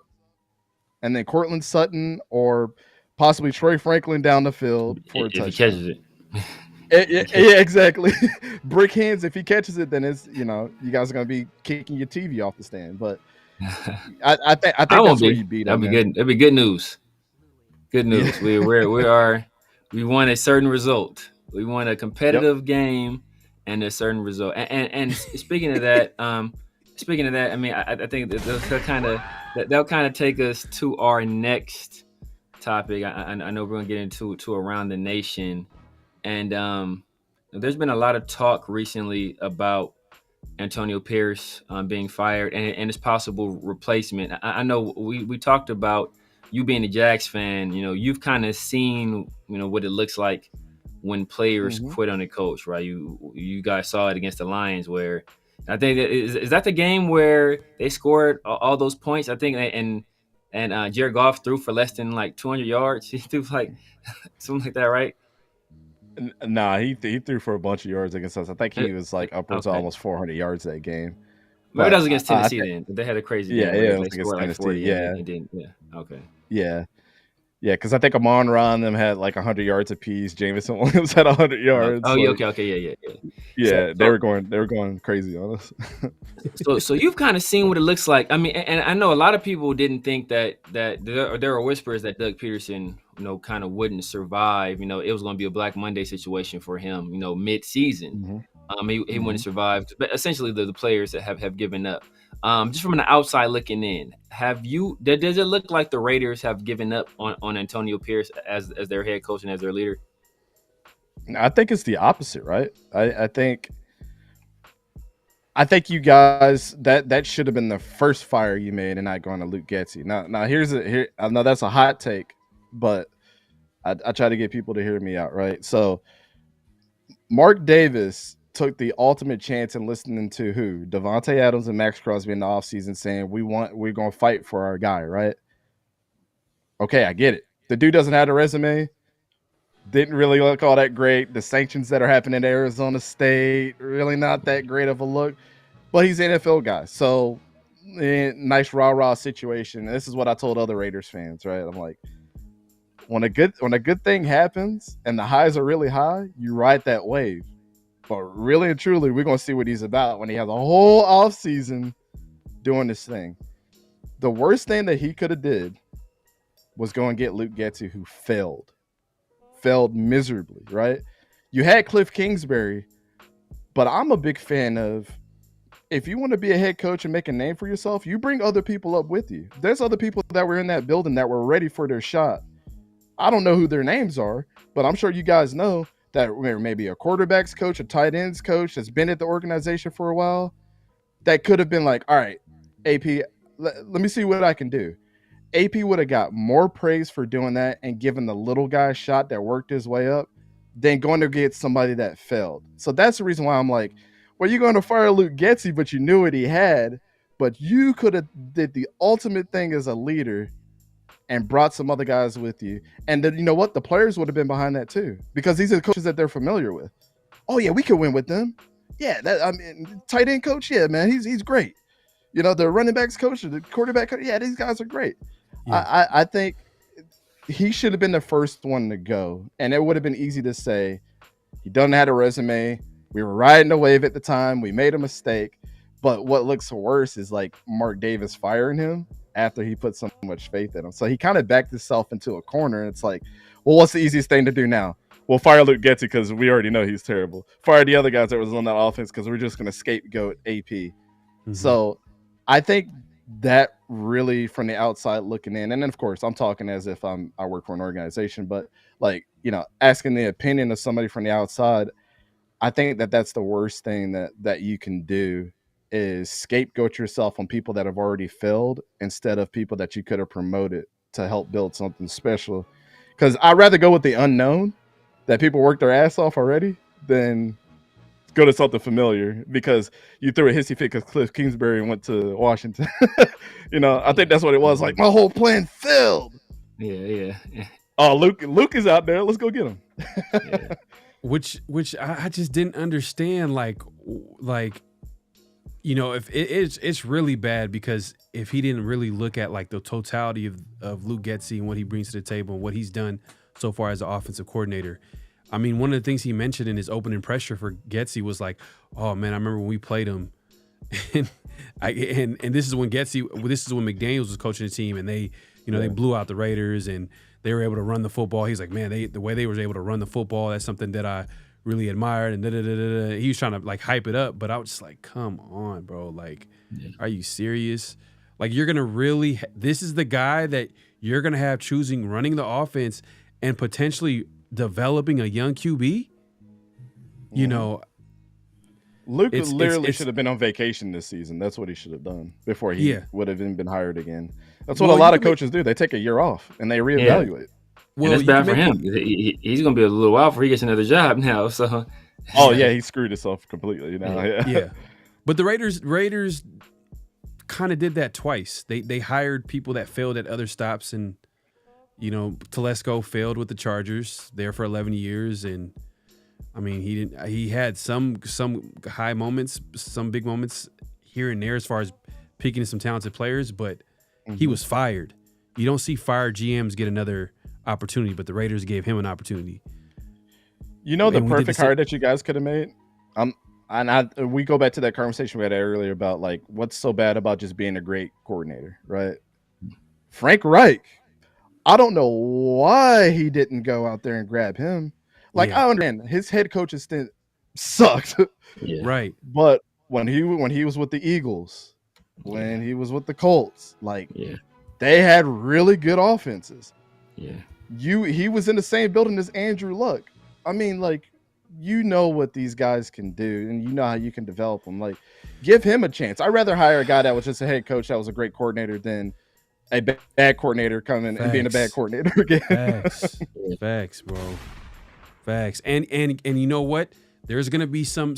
I'm not gonna lie. There's gonna be some options out there for some good coordinators that were former head coaches because some of these guys are gonna get fired. Brian Dable might get fired. Steichen, not sure if that happens, but if he's available. That's going to be a good option there. And the good thing about hiring these former head coaches that were great coordinators is the fact that they can stay there long term. You know what I mean? They can stay there long term and develop a quarterback. You don't have to worry about them leaving after 1 year. So that's one of the big things that I like about getting those former great coordinators that become head coaches, but it doesn't work out. But you know what? Also, AP could have leaned on Frank too and been like, dude, you failed at this and you failed hard. What are some pointers that you would give me as looking from the outside? What would you have done differently if you were in my shoes as a first-time head coach? Perfect. Not only a perfect rapport right there, but it's like, let me pass some of the knowledge that I had off to you. You know what I'm saying? Like, you know how we're going to run this offense well, but how can I help you help me too? It would have been a great symbiotic relationship. Just like when I compared this to Brian Flores, right? Everybody knows what happened to Brian Flores. Everybody has their opinion on it. But Brian Flores came in with the Steelers and was just an analyst. And he didn't feel bad for himself. He took a spot. And now the Vikings defense has been rolling, like bringing Ivan Pace, who went undrafted, and making him like a great linebacker. He's going to be a head coach next year. I'm going to tell you that much. But, like, it's something. Pace was a dog, though. That's Cincinnati, right? Is that Cincinnati? Yeah, from Cincinnati. Well, he went undrafted, and he was able to, like, obviously they were able to pick him up and. Yeah, bro, I remember he's this one of the guys. I mean, this one of the guys I wanted. One of the guys I wanted that year. I was wrong about Ivan Pace, man. I mean, I was a Jack Campbell guy, and I mean, he's balling out for the Lions. Campbell's a dog too, though. He's balling out. Yeah, but everybody saw the talent of Ivan Pace, right? That's what I always said. Like, if somebody can unlock how good he can be, then he went to Brian Flores. I was like, oh shit, here we go. I think the thing about Frank Reich is that Frank Reich had been fired twice. So he had been fired by the Colts, and he got the job with the Panthers. And he got fired. He didn't make it through a full season with the Panthers. So if you go and hire the guy that just got twice fired, and then he doesn't do a good job, you look even as worse. A head coach. Yeah, true. As a head coach, yeah. But you still look bad, right? You still look bad. Oh, absolutely. I mean, so it's like, he literally. I mean, when he got fired, he said, "I'm taking a year off at least." Yeah. And that's great, good on him. But I would hate to see the wrath of what Frank Reich is about to do with another team that really needs a good OC. Yeah, people are going to be paying for it because he sat back and now he's reevaluating everything. He's like, what's so bad about being a great coordinator? I made Carson Wentz look like an MVP. You know? Yeah. So and you know, and the thing with AP too, he's the type of coach, and this is any coach, but especially AP type of coach, where what makes them great is their leadership qualities. They're able to like galvanize the locker room, yada yada yada. They need a great staff. That needs to be a strength. Like, you need to put the one thing you'll say about the one thing I'll say about like Harbaugh, he puts a good staff around him. You know what I mean? Look at the Chargers this year. I mean, one of the best defenses in the NFL. Minter has been a big pickup. I think was it the defense coordinator? Jesse Minter. That was a big pickup for him. Even Greg Roman. I'm not gonna lie, Greg Roman is kind of underrated. I mean, I'm not saying he's spectacular, but like what he's able to do to develop like certain offenses, like Lamar Jackson, he helped Lamar Jackson develop early on in his career. Because early on, Lamar, he was more of a running quarterback, and he was able to develop. But you added the anomaly of a Lamar Jackson too. It's hard to coach that type of guy. But you got Justin Herbert, who's a traditional quarterback that every once in a while he can make stuff happen, which is great because that's not part of your playbook. It's like he's going to improvise when he needs to. Lamar's going to improvise a lot more. So Greg is like, I can install an offense knowing that 70% of the time, Justin's going to beat you with his arm. And he's going to throw it to every single receiver on the roster. So, I totally agree with you there. Like, people shit on Greg Roman. Yeah. And you even take it all the way back to San Francisco when he had Kaepernick. I remember the league couldn't figure out Kaepernick for a year or two, like that in that whole offense. That was because of Greg Roman. And Harbaugh is able to build those type of staffs, and it doesn't just stop there. There's other coaching staffs. I think that's probably going to be, if there's going to be a downfall for AP, it's the staff that he built around him. Because where was the staff when he was looking for another OC and his option is Lugetzi? What happened to all the experience? What happened to Marvin Lewis? Like, hey, what are you doing, man? Like, this guy last and that's another thing. You're bringing in Marvin Lewis, and it's like, he's failed too. Like, he was with you during that disaster at Arizona State. And there's been reports that he's there. I don't know. It's just rumors, but like him and some of these older guys on the staff, they've kind of checked out and mailing it in. They're mailing it in, and it makes sense. I mean, Marvin Lewis, he's been there, done that. Like, he's seen everything. So like the Raiders situation must be like, just man, like they're paying me. You know what I mean? I got some money in, but absolutely, I got some connections to be here. And I'm getting a paycheck. But nothing to take away from him. He's an all-time great coach. He's probably passionate in what he does, but it just feels like nothing that worked with that we thought was going to work with AP with all that experience that was added to the staff. It did not help this team. It didn't help think about it. Pretty much the entire offensive coaching staff got fired. You know what I mean? Offensive line, OC, QB coach, I mean, running back coach, wide receiver coach is still there, but maybe they're there because of relationships. Like they got good relationships with. Hold on 1 second, I'll be right back.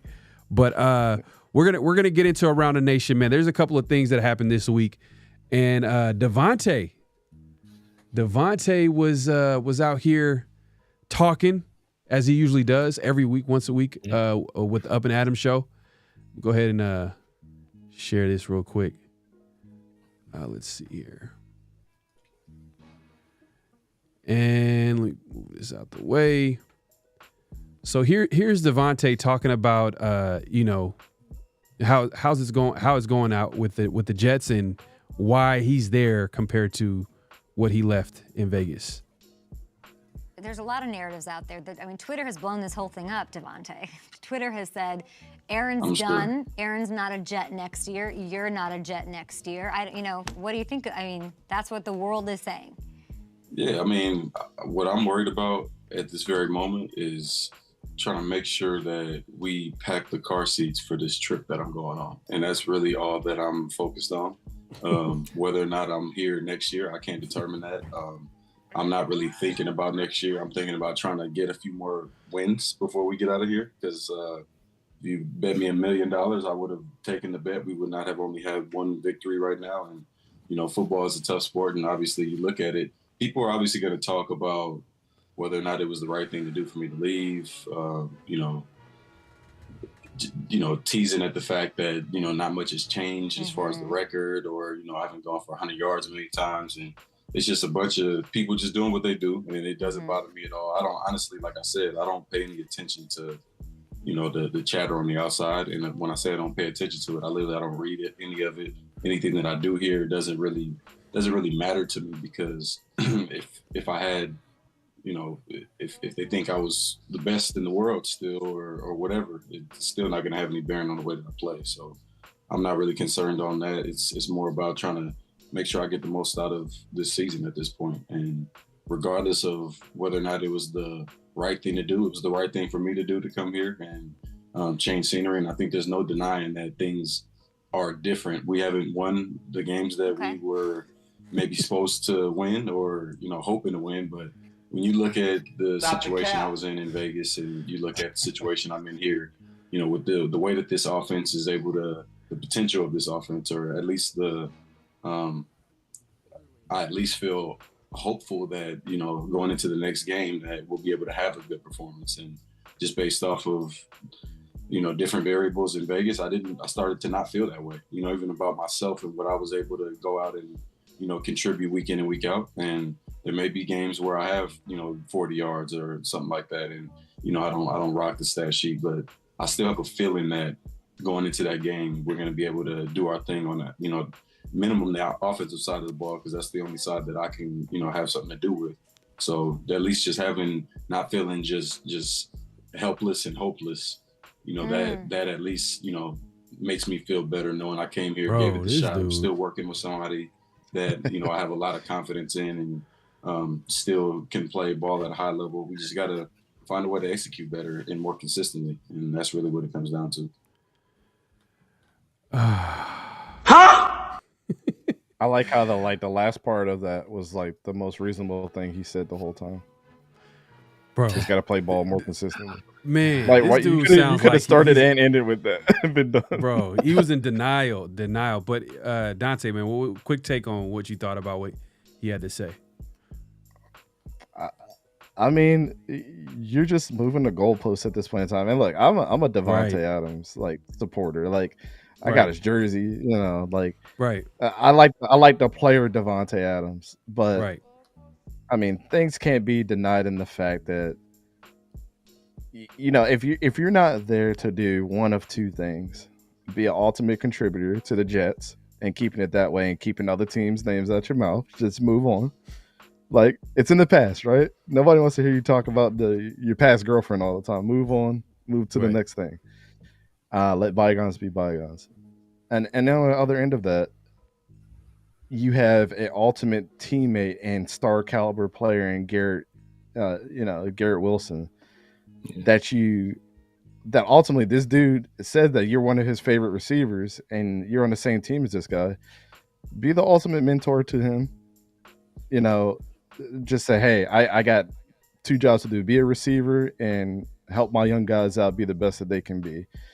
I don't think anybody would have a problem with him saying that, but it's just like always about the next team that you're going to be going to, and him talking about getting the car seats ready. So like, you're already just saying, I don't want to be here. Like, I'm only here because I'm here with Aaron right now, and then whatever team I get next, like, it's hard to defend him, man, at this point in time. And I have been, and I'm just like I told everybody, I think he's going to go to the Jets.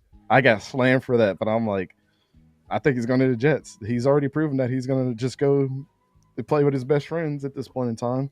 Right. And he eventually got traded there. But like, dude, you got to appreciate where you're at and where you have been before. And just, you're showing all the weaknesses in your armor every time you just make an excuse. That's all I heard was excuse, move on to the next thing. I can't wait to get to my new location, wherever that's going to be. You might not even have a new location. Like, to be completely honest, the way that these young receivers are stepping up, you might be the number 4 in the roster next year. Man, that's crazy. That's crazy, man. Hey, Severe, man, quick, what's your take on it? Yeah, man, it's nonsense, man. Dude has no 100-yard games since he's been over there. I think he has 1 touchdown since he's been over there. They have 1 win, I believe, since he went over there. And he talks about getting away from the dysfunction. You hear about Woody Johnson just going rogue and firing Robert Saleh, and then you firing the GM, and then there are already whispers that Aaron Rodgers isn't going to be back next year because they don't want to deal with him. Cause like they can't stand his attitude. So so where does that leave Devonte Adams? He left a bad situation, or at least he was playing for the team that he grew up rooting for, with a coach that he advocated for, in the state with no income state tax. Or no state income tax, right? Now he leaves that to go to the New York Jets, which have been traditionally one of the worst, another one of the worst franchises in the NFL. But now you're paying all those New York taxes, and you went there for Aaron Rodgers, but once again you're going to play with your friend for 1 additional year, and then there's a very good chance that he's gone again. So I mean, he just keeps making these wild decisions, man. Like we talk about Mark Davis decision making. Devonte Adams is probably one of the worst decision makers in the league right now. Man, facts. And I had to look it up. Devonte Adams is number 9 in drop rate this season. Sheesh. Hey, man, Devonte, bro, he just sounds like someone that's been spoiled his whole career. I mean, early on, he's played with Aaron Rodgers in his prime, with Green Bay Packers, who. Hey, I'm not gonna lie. Packers are one of the most respected franchises in the NFL. Like, they year in, year out, the Steelers and the Ravens are the top 3 to me, bro. Like, when it comes to drafting and how they run that franchise, how they develop their development of players. Like, look. I don't remember the last time the Packers didn't have a quarterback, and that's one of the hardest positions, like to develop, to have, and the Packers seem to figure that out. And that being said, it just. Devonte found out real quickly, leaving the Packers, it's not the same playing it elsewhere. You got to have a different type of mindset. You got to understand how things really work. And he wasn't built to be a Raider when it was all said and done. And he ended up going to a guy that he was familiar with, that he played with the Packers. He thought it was going to work. It didn't work. And he sounds like he's in denial. Like, at the end of the day, like, it's not working. Why are you acting like, I came to a situation and, it's...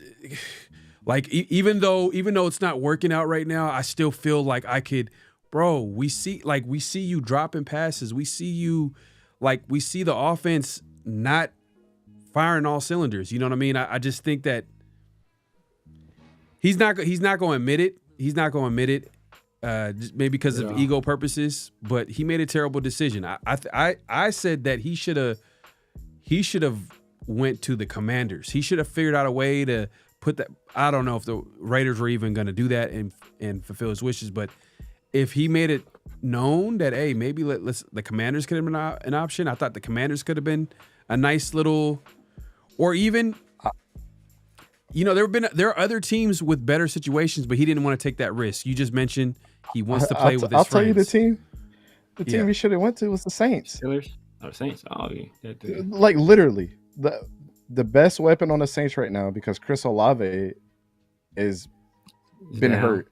Marquez Valdez-Scantling has been, in the last 3 weeks, has been the best deep threat in the NFL. Isn't that crazy to think about? The dude that used to drop the ball all the time has been the best weapon for Derek Carr. You're telling me that he wouldn't? He played for the Packers too, right? Yes. So they could have had both of them on the same team again, but I think that he could have been balling out at least a little bit for them, or at least been doing better than he has been with the Jets, because Derek Carr would just force feed him. At least Derek Carr is younger. Like Aaron Rodgers, we knew that his time was coming. So it was just a bad of an eye when he was going to be out. The dude's 40 years old at this point. Exactly. Nobody's Tom Brady, man. And he's been contemplating leaving like the past 2 years. So go with the dude that's got a little chip on his and it's not shoulder, that he Carr. left, bro. It's not that he just left. It's just the way he did it. Like, why would you were it was super dramatic. Like, it was after a win, everybody's feeling good. He goes into Antonio Pierce's office like, you know what, I want to get traded. And he didn't even play that game. He didn't even play the game that they won. And he said, I want to get traded. And then the next day, he goes on Up and Adams show and act like that never happened. He tried to say, all the noise ain't coming from me. Like, I'm like, bro, we had a funny meme on Around the Shield. Make sure to follow that on IG, where we're just calling him out on it. Like, he's lied pretty much his entire career with the Raiders. Like, everything he sounds like he's a very genuine person, but he just came, in the end, he was disingenuous. He just came off real fake.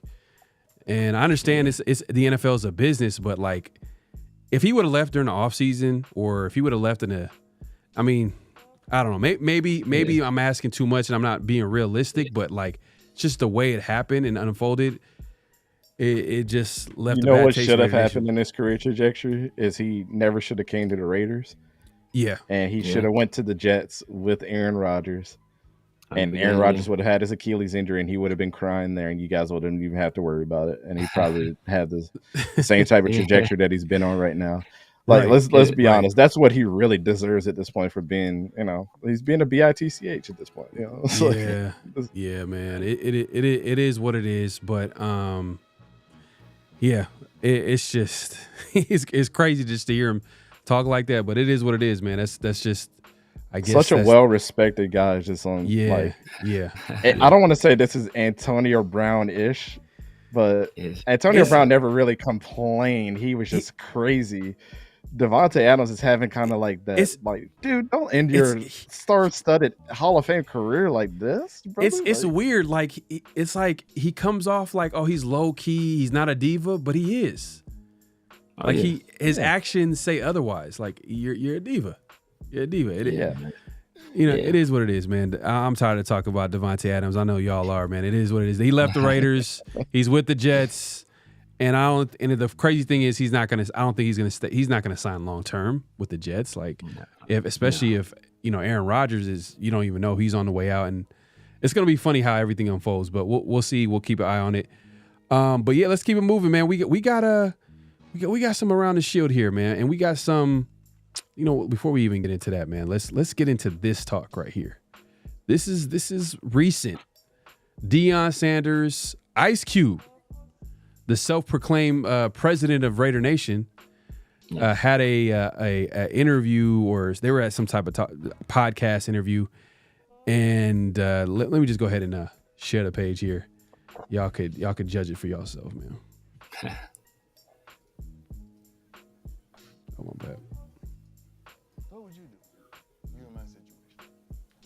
Help. What would you do? You in my situation. Help them get to the next level. Help Any way them. I can. I'm gonna do that. Yeah. But should it go past that, or? What do you mean past that? Let him go to the NFL and continue to coach his son. Hey, come on now. Why not? Especially if it's in a Raider uniform. Come on, baby. Oh, man, don't get me to acting a fool. You know what I mean? That would be a dream come true as a fan of the Raiders, or as the president of the Raider Nation. You know what I mean? I do approve this message. Man. So he's putting a little gasoline into that the Dion Sanders, Shedeur Sanders package deal. What's your take on this, East Coast? Because we talked about this, like, I think was it the last show or previous shows? We talked about how we just didn't agree with it long term. But what's your take on it? Yeah, it's just like how much does I would question Deion in the fact that, like, okay, you did what you did at Jackson State, and you kind of have some blemishes there that nobody talks about. Yeah, the best team you beat at Jackson State was Florida A&M, and I'm willing to say that that's still the best team that he beat in his career thus far. That's a hot take, but really, let's look at the competition. He went to the Celebration Bowl. The dude's never won a bowl game. South Carolina State was a 5-win team. They got beat. The next year, North Carolina Central, they got beat against them too. Then you come over to Colorado, have a 4-win season. Granted, they were 1-11 the year before, but you still were last in the Big 12. Then you go into transfer portal and you grab 40-plus players. A lot of those guys aren't even starting now. So it was like, why'd you grab that many players and then just kind of stunted their careers? But every single week we're like, we're there for a 4-win team. They lost 5 games. You got beat by Nebraska, who's not good. Like, there's just question marks not only around him, but Shedeur and Travis Hunter. Like, to be completely honest, like, these guys haven't played anybody. So if I'm looking at that from the NFL perspective, like, are you wanting to bring him in because of the hype? Like, you get it, right? He's going to bring you the ticket sales and people are going to get hype. But literally, you're going to be running into the same trajectory as what you did this year. You guys had, like, think about the situation you just came from. All the hype coming into the season. Got everybody hyped up. So let's not do this again. If Shedeur comes to the Raiders, let him build his own path without his dad being attached to it for once in his life. Facts. I think that would be not only commendable from Deion's standpoint that he actually kept his word for once and staying with a school for more than 2 years and helping build something, but then you give Shedeur the confidence to be like, look, I did what I did, and that's already hard enough for you to follow through, even though you're playing a different position. But I'm top 5 all-time, if not top 3 all-time player. And some people, the best player to ever play the game of football, that's already hard to follow up as your dad. But then also, you're going to an all-time team that you know that your son is going to be surrounded by nothing but love, because that's who everybody wants from your side. Like, the consensus is, let's go get Shedeur. Let him come in. He's going to be surrounded by so much positivity. Just let that be it, without adding extra pressure on being his head coach once again. Right. I think that's the only thing that I'm like kind of on the defensive on. And then I think about the other kids that he says he cares about. Okay, we understand that Shedeur and Shiloh are your sons. Travis Hunter is your adopted son, basically, by the game of football. Right. That's cool. Send them out. But come back to the guys like Juju Lewis, who just announced his commitment today as a 5-star recruit. Don't let those guys down and actually build something special. And once you get to that point, and let's say 4 years down the road, the Raiders still suck, he can come in at that point in time after proving himself, win a Big 12 championship, get your team to the college football playoff. I don't think you guys would question it. I wouldn't question it. Nobody in America would question that. Let's let the Raiders go hire him now and see what he does with this son, because he has a proven track record. I think that's my only pushback, because a lot of time when I talk about people are like, you just hate Colorado, you just hate. I don't. I'm just being objective to the fact that, like, you have guys like Dan Lannon in Oregon that became the graduate assistant and worked his way up and did it through the mud, and now everybody's like, he should be an NFL head coach, and he's like, nah, I'm gonna stay around and do what I got to do, because the mission is still to win a national championship and to be here for the guys that I recruited.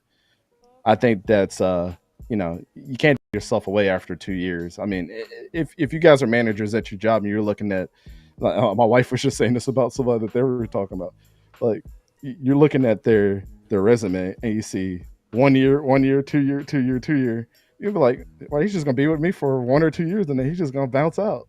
when the going gets rough, can you hold your feet to the fire? But right, I think that's my biggest reservations about it. I wouldn't hire him after 1 year. Bring Shedeur in, see how he does. If he has success, and you feel like you have to connect them once again, I wouldn't have a problem with it as long as he's got the resume builder. So, hey man, great answer. I just I agree, man. I agree. Long term, what does it look like? I mean, and you also have to question Deion's motivation.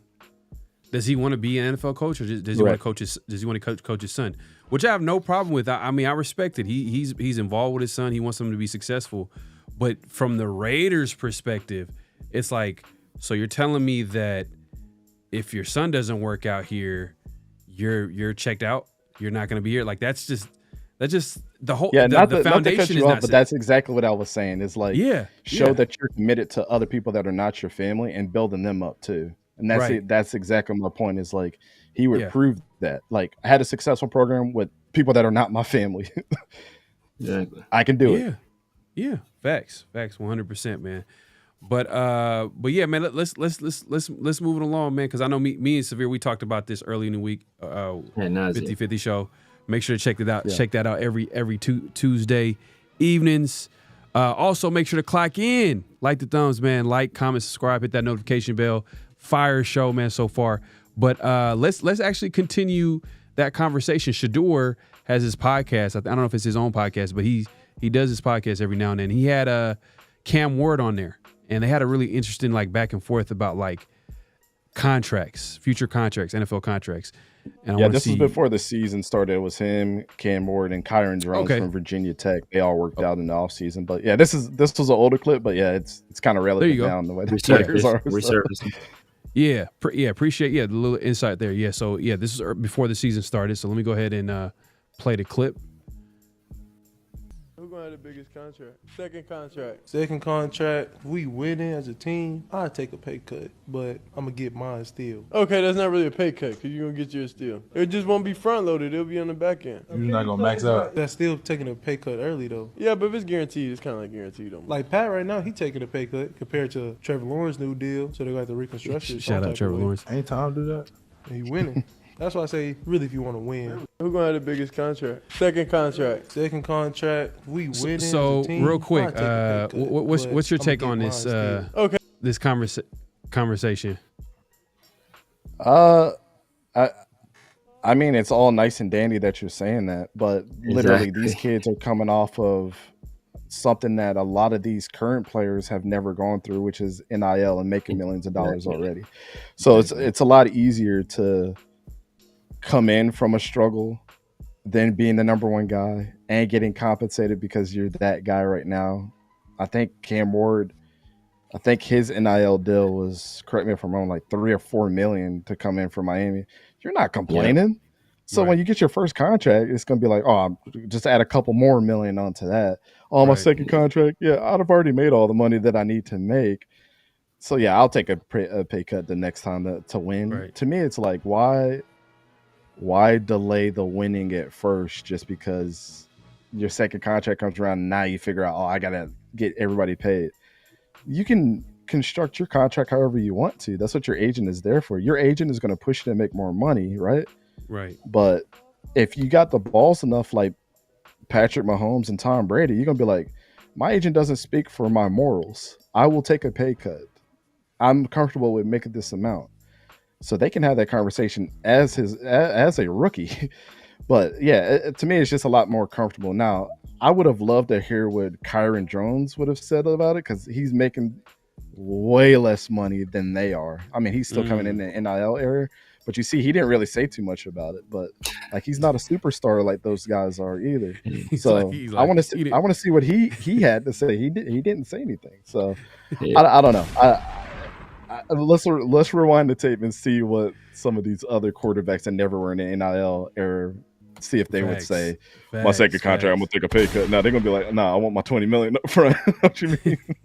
No, facts. Severe, man, what you got on it? What's your take? Yeah.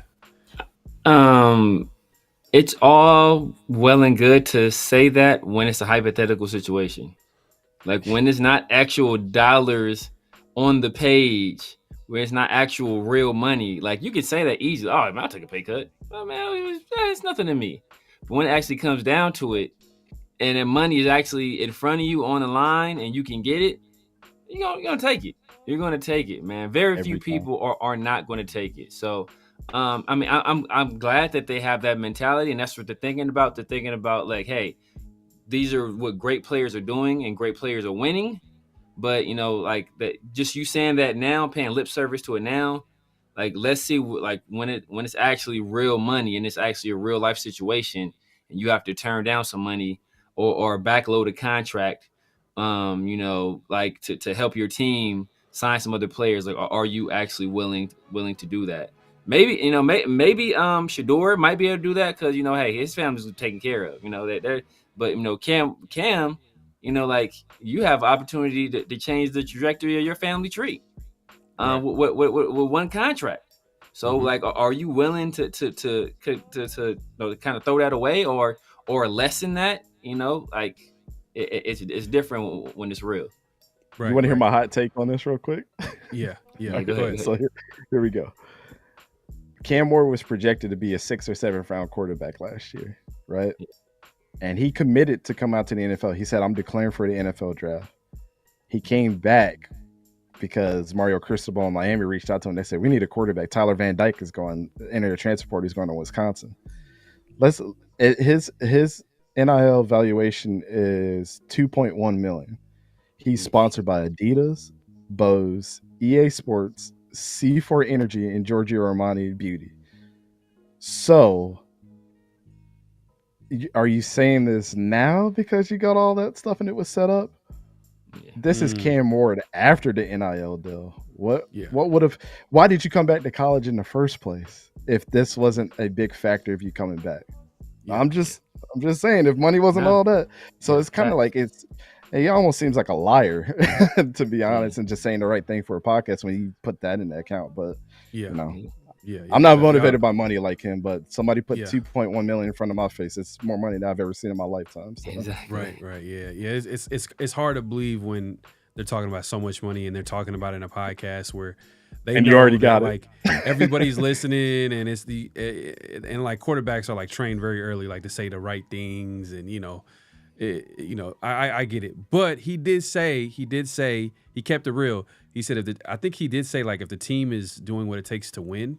Yeah, I think he said something like that. Then I would be open to making it work. So that I believe that. I believe that like I can see the mindset of a player like, hey, look, this team is doing what it takes to win. I'm gonna try to figure out a way to keep it going, make it competitive. Mm-hmm. I believe that part of it, because what he's trying to say is, if they're not doing what it takes to win, you guys are gonna give me every penny that you got. I mean, without saying it, but I did pay attention to that point. But I hear what you guys are saying. Like, that's definitely that's definitely fair. I mean, he's never really had success in his career outside of this year too. So I mean, he's getting a little taste of that, but it's not. I mean, I wouldn't say all of Miami's success is because of him either. So I mean, even though it seems like that he's breaking records, but like, geez, man, those players in Miami this year, they're healthy for the first time. Like Xavier Restrepo. Is a beast. Like he just never has been healthy. So I don't know. We can interpret what he is. Nobody really knows, but it just kind of seems, it doesn't seem sincere when you're making $2.1 million and sponsored by the who's out there. Like you're being put on the highest pedestal right now. Right. Yeah. Right. And what is your take on Cam Ward? Where do you have him? Like where do you rank him as far as the upcoming QB class? Yeah, it's because there's so many games, so many important games to play. I don't want to say I hate giving rankings, but like he's definitely not in my top 5. And I know that's a hot take, but like it's really not. I mean, I've seen Cam Ward disappearing. I mean, even Jim Nagy at the Senior Bowl had the same sentiments as me. He said we were going to invite him to the Senior Bowl last year, but he was a 7th round pick. And why would I bring somebody that's really not going to increase his draft stock and showcase his skills? And then he even said this. He's like, we'll send him an invite this year, but how do you go from being a 7th round pick to a 1st round pick in 1 year? That's It seems kind of strange. So even him as like the ultimate scouts of scouts, like him having his reserves, I think with him in college football, like I think like the first 7 weeks of the season, his receivers led in yak in college football. Then having Damian Martinez, who reminds me of Marshawn Lynch reincarnated. I mean, just watch that dude run the rock. Like, he's awesome too. I don't know. I think their team is set up for success. I don't necessarily think it's because of Cam Ward, but the reason why Cam Ward gets the hype, he makes that amazing pass in the game that's on the highlight, and people are like, oh, he's a great quarterback. Or they box score watch and they're like, wow, he had an amazing game. But did you not watch when he threw the interception that was horrible in the first half? Did you not see him fumble twice in the first half of the game? Mm-hmm. Yeah, it's great that you can come back, but like not everybody on that team wants to get your best in the second half of games. It's not going to work like that in the NFL. If you're bad, you're going to be bad throughout the whole game. Right. That's how teams are going to game plan. So I don't know. In a nutshell, I think he's a 5th round quarterback. That's just what I see out of him. I think he'll be a great backup somewhere. Damn. I hate talking. It sounds like I'm talking bad about the guy, but like he doesn't wow me. He just doesn't. I don't see the arm strength. I don't see the smart. I don't see him making pre-snap adjustments, which is most of the time where he gets sacked. It's like, dude, clearly you have 2 hot reads right now. They are literally stepping up like they're going to rush at you, and you don't pull your protection to that side. Wow. Even high schoolers do that, bro. Meanwhile, he's talking to NFL teams about his future contract. Tell them to bring me my money. Nah, but yeah, that's whew, man, that's definitely hot take right there, man, because everybody has him as like one of the first 2 QBs taken in the draft. You're saying in the 5th round? That's wild. To me, but, if it was Dante's evaluation, yeah, I mean, what? He's a 5th rounder. Hey, you know what? Let's get into it. I mean, you did say let's get Dante's evaluation. Yeah, let's get that because you did say last show you said that this is the best. This is a better QB draft class than the year before. And the last year's QB draft class, how many quarterbacks were taken in the first 12 picks? A record 6. You know what I'm saying? So, do you see that happening again, or you're just basing it off just the talent and what you see? Every time I watch the guys that I'm gonna name, they scream NFL quarterback to me. I think that they can go into a team and they can make every single NFL throw that I don't see all these other quarterbacks make. Like, I think Michael Penix Jr., he was amazing at Washington this last year. Nobody's denying that, right? Mm-hmm. And he was probably the most NFL-ready quarterback. JJ McCarthy, I wasn't a big fan of JJ. Bo Nix, y'all know how I felt about him. Who were the other ones? Drake May. Drake May was just, that was the worst film I watched last year. I was like, oh my God, how do people think that this guy is good? Yeah. But I honestly said he has a skill set, and if he sits behind Jacoby Brissett for a couple weeks, he might be good. He's been showing it. I'm like, all right, so kind of my advice was taken there, but nobody's listening to me. But that's just how I felt when I watched him. But they didn't wow me. It was like everybody, even Bo Nix, kind of had like a glaring issue. Like sometimes I thought Bo Nix sat in the pocket way too long. It's like, dude, I understand you could sense pressure, but like, is that going to happen in the NFL? He's not really having a problem with it. That's actually one of his strengths this year. Right. So you can only see what you see from college tape, right? And then when I evaluate quarterbacks, it's like, how is that skill set going to translate to the NFL? So that, like, my Shedeur Sanders video, people are slamming me for that, but like, I don't evaluate what he's doing in college. He's a great college quarterback. When I evaluate, is he going to be a great NFL quarterback? I need to see that separation. So I think that's where my evaluations kind of get me in trouble with, some of the fans that like don't know how to separate that. But like Curtis Rourke to me is the best quarterback in college, bar none right now, hands down. But he plays at Indiana. If he played at Miami, he'd definitely be talked about every single week. That's just a fact.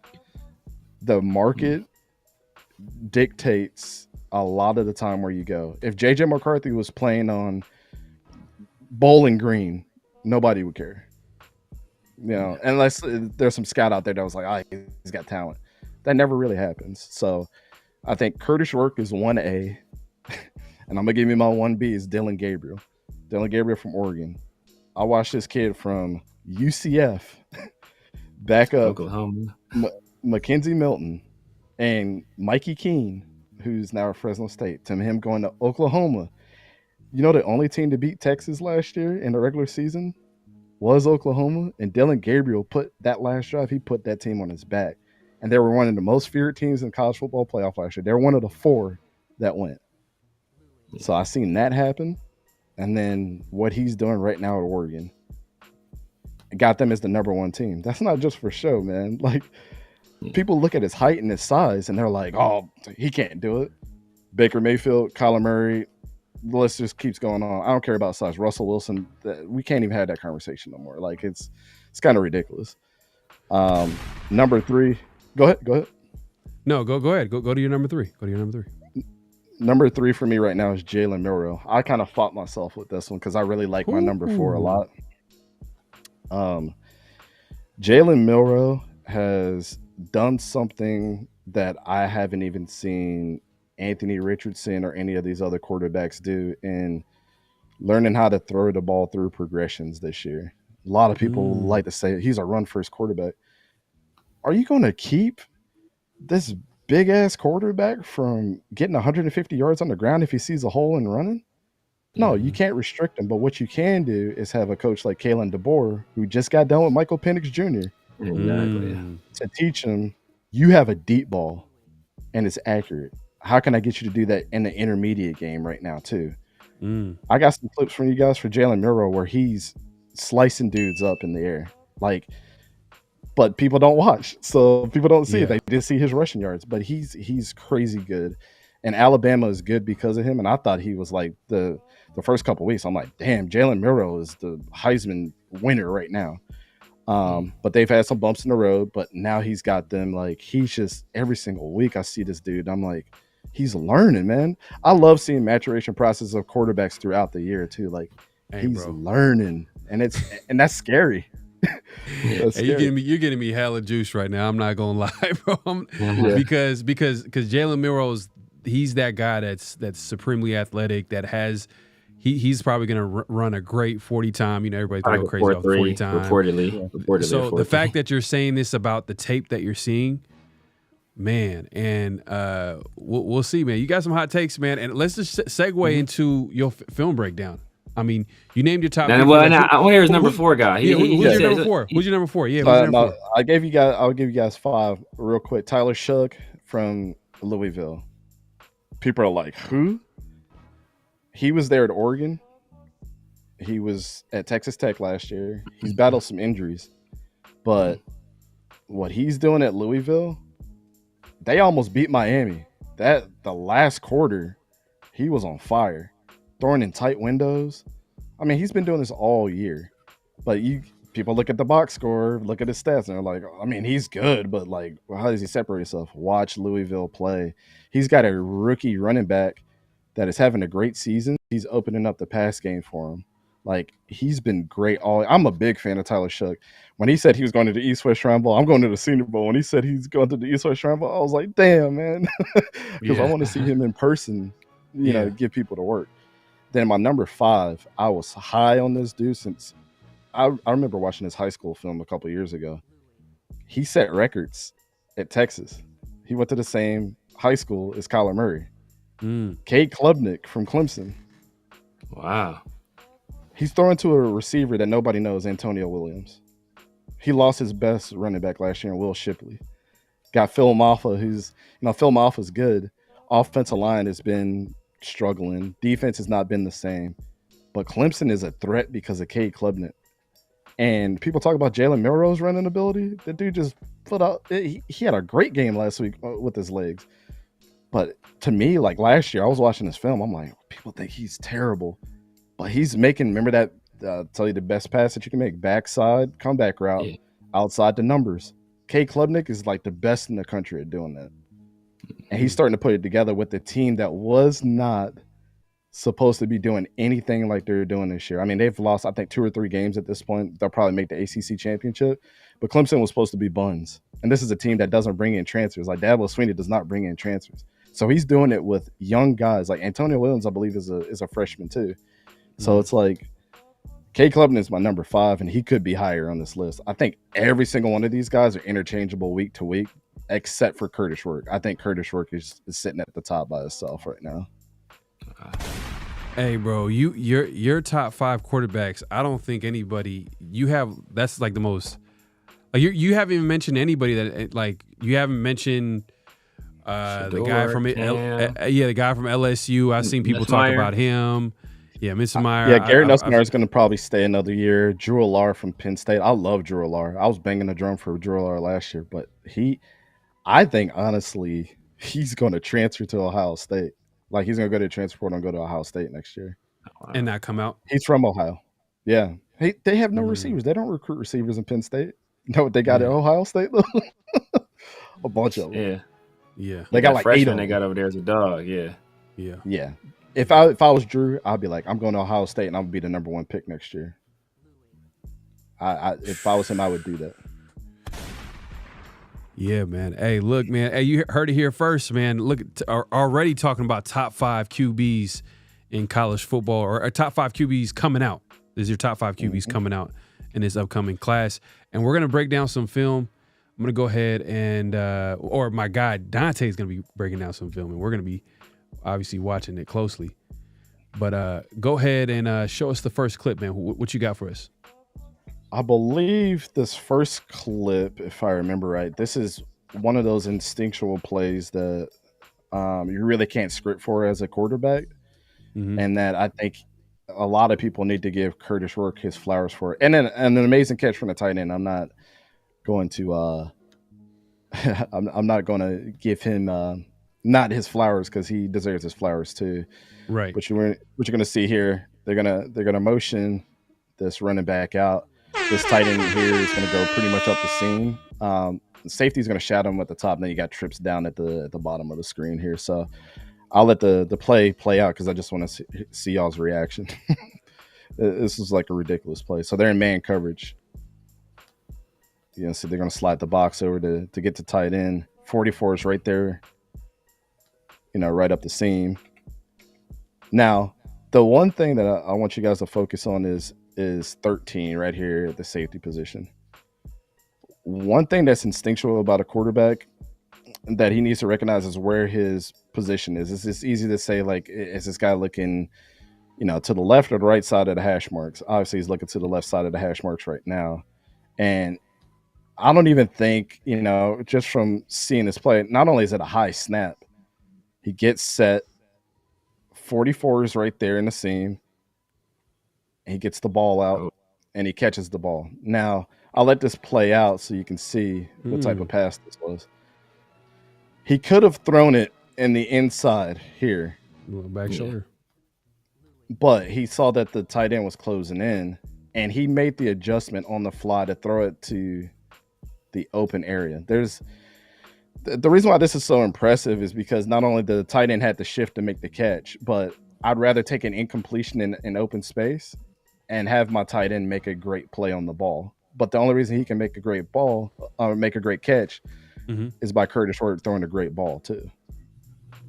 Now, this is the type of stuff that probably gets practiced a lot from these two, but it's just a beautiful play in general. Almost a touchdown, but no quarterback is doing this in the country.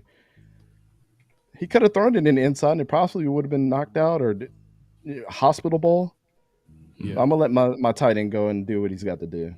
That's a trust factor that a lot of quarterbacks don't have, or I would say the maturity level of making a throw like that, right?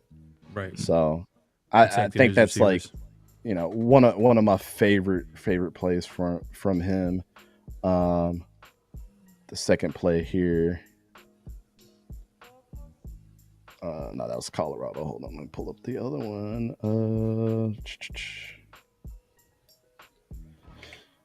I can't remember which play this is. Now, this is all against Maryland. Maryland's got a pretty good defense. Oh, this is the this is just a simple 9 route, but I wanted to show it from this angle because I want you guys to focus on the placement of the ball. Simple 9 route, but the thing is, it's towards the sideline. I'm a big fan of quarterbacks throwing to the sideline, right? It's less error. If a guy was to go up and snag it, they're most likely going to step out of bounds. But where's the trajectory of this ball going? Steps back, gets it out, and this was dropped. But look at the trajectory of the ball, and only this guy could get it. Now, you could say this is great coverage by the corner for sure. Yeah, it was, yeah. But it's the placement. So sometimes you can find the good and the bad, right? Like, okay, this guy was covered, but there's no way that this corner is going to be able to intercept this pass. And if this guy if 13 was open, this would have been a first down and possibly more. So that's what I look at from Curtis Rourke. Like, that was a great ball. It just so happened to have great coverage. Two things could be true, right? Yeah. And it's one thing that I evaluate from quarterbacks too. It's just that, like, this was an all around great pass to the sideline. It hit him in the hands, and it just is what it is. That was a second down throw, so it was 2nd and 16, by the way. So he gave his receiver a chance to, they took a shot. Great play call. Mike Shanahan Jr. is actually his play caller at Indiana. Oh, wow. So he's learning under a pro style type coach as well. So I want to, learning that system is hard. And let's see, I think the last one I got was actually from a broadcast. Yep. So I had to screen cap this because I was actually watching this game. And I was like, this throw is freaking ridiculous. So Elijah Surratt, who transferred in from James Madison. This, again, what throw did I just talk about? Yeah. Outside the numbers, backside. Yeah. Curl route. Yeah. And it was perfect.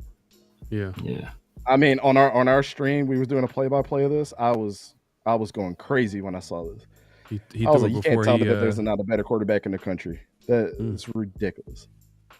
And this is against Nebraska. They got a really good defense this year.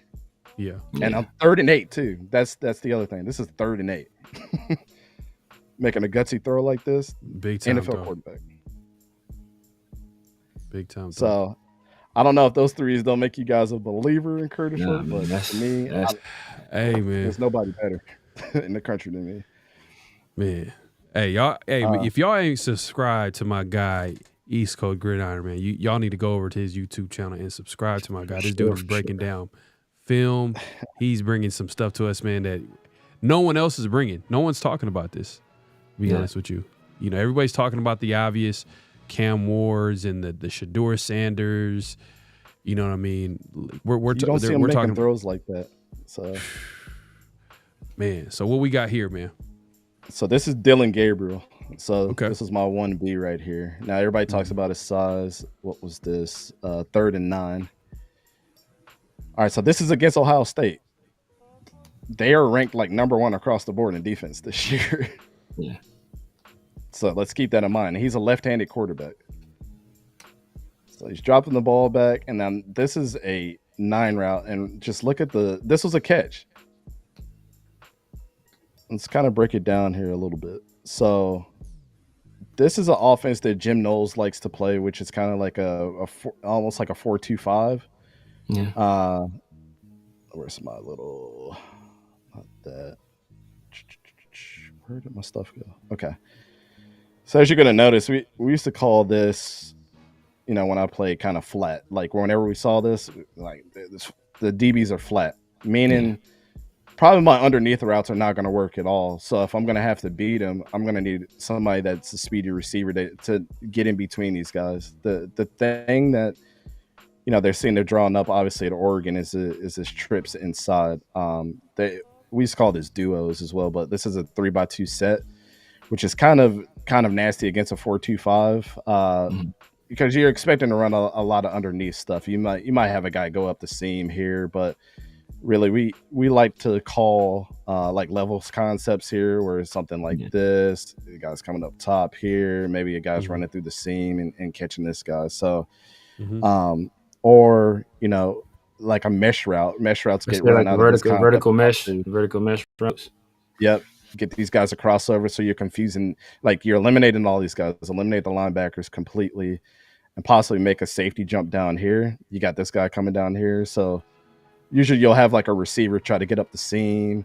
This guy will try to get up the seam, and you might catch something like that. So there's a lot of stuff that you can do, but outside of he's in an empty gun right now. And Jim Knowles is a great defensive coordinator. So you kind of get a lot of goes here. I think they kind of ran scissors down here. You get some guy over the middle, but everybody's locked up. Like literally, if I'm looking at this as Dillon Gabriel, I'm like, where the hell am I throwing? Yeah. But this is one of those things that you point out on film, and it's like, you got this matchup here that's the most favorable. Why? Because you got every defender facing this guy. This guy's chasing this guy. This guy's parallel with this guy. You kind of got this guy looking at you and your guy going vertical. So what you try to teach quarterbacks is like, obviously, if you have a burner on your team and you got a defender pretty much looking at you, you're going to just throw the ball. Because in that split second, he's probably going to get in front of him. This is kind of what we ran into with Shedeur, right? Is, the guy had his hand up in the air. I don't care if he's 5'6" making this pass. This is impressive. Puts it right in the breadbasket, and then it's going to be, let's see it from the other angle. And obviously, you got a lot of adjusting going on. These guys are trying to figure out, like, okay, I think he's I'm obviously linebacker, got to get my safety peeled this way. I got two hot reads happening here as a quarterback, so your protection has to be top notch across the board, which they got two of the best tackles that are going to be coming out of the draft here in 65 and 76. One thing that you notice here, I think this is Jack Sawyer. He's one of the best linebackers in the class. Jack Sawyer is going to kind of sit. So as soon as you see a linebacker sit, you're underneath route like that guy was running across. You're probably not going to throw this because he could peel back and pretty much be in that area. So Dillon Gabriel's got to decide a couple things. I got to read body language and go through my progressions, and you kind of see him do that real quick. He's looking to the left side. Remember, we ran that duo set on the left side. He's looking over there. Those guys are covered. Guy over the middle, Jack Sawyer, already caught him coming across the middle here, and the other safety is peeling right here across the middle of the field. So you're probably like, okay, what's the body language look like on my guy that's running a 9? Had that guy looking towards me, dumping in a breadbasket. That's Tej Johnson, right? Yeah. One of the best route runners in the class. Bonus is people. The only way this works is if you put it in the breadbasket and don't stop his momentum. Touchdown. It's not the sexiest thing, but it's effective. The way that he went through his progression and knew, like, I'm stuck. Get it to my number one guy. I only got a split second to get this ball out to him. As long as he can keep his momentum there, I take a one-on-one matchup on third down any single day. Real quickly, I know this might be too much to ask, but like, where do you project him to go in the draft? I know he's high. You rank him as but the way the NFL, like the NFL views the quarterback position a little bit differently. They might value. I think they value traits. And like Dillon Gabriel, I think he's not the biggest guy, which as of recently didn't stop them drafting Kyler Murray number 1, by the way. But shout out to Russell Wilson. Kyler Murray's a freak, though. Kyler Murray also won the Heisman and had a great season at Oklahoma too. So it's like if Dillon Gabriel, he'll have to do a couple things. Right now, I project him being in like that 3rd round by the way that he's playing. Which is not bad. Like, you're going in the 3rd round as the stature quarterback that you are. People respect you. But I think he'll have to win a national championship. I think he'll have to win it convincingly. I think it would need to be down to him. And I also think that these next couple games this season, he needs to be the front runner for the Heisman. Like, there has to be no doubt in the fact that he increases draft stock, right? I think those are the things that play out for somebody like him for sure. So, yeah, I mean, 3rd round right now. I mean, if it was the Dante draft, you guys already know he's a 1st round quarterback on the team. I think when you look back at Dillon Gabriel, people are going to be like, "Damn, we missed hard." because he's been doubted his whole career. He started from the mud. He came from Hawaii, went to Florida at UCF, then went to Oklahoma, won there, then at Oregon and is winning there. Yeah. I don't know how you can doubt a kid that's learned that many damn playbooks and had success too. Pro comp. Pro comp to Dylan Gabriel. Ooh, man. That is a great question. Does he have Russell Wilson escapability? He does, but like Russ liked to throw downfield a lot, and I think Dylan likes to pick you apart a little bit. Like, yeah, I think he's good between the ears on like how Russell Wilson could be. Yeah. I would say this is gonna be a hot take. He reminds me of CJ Stroud a little bit, just shorter. I think he's like smart like CJ Stroud was. Doesn't turn the ball over a lot.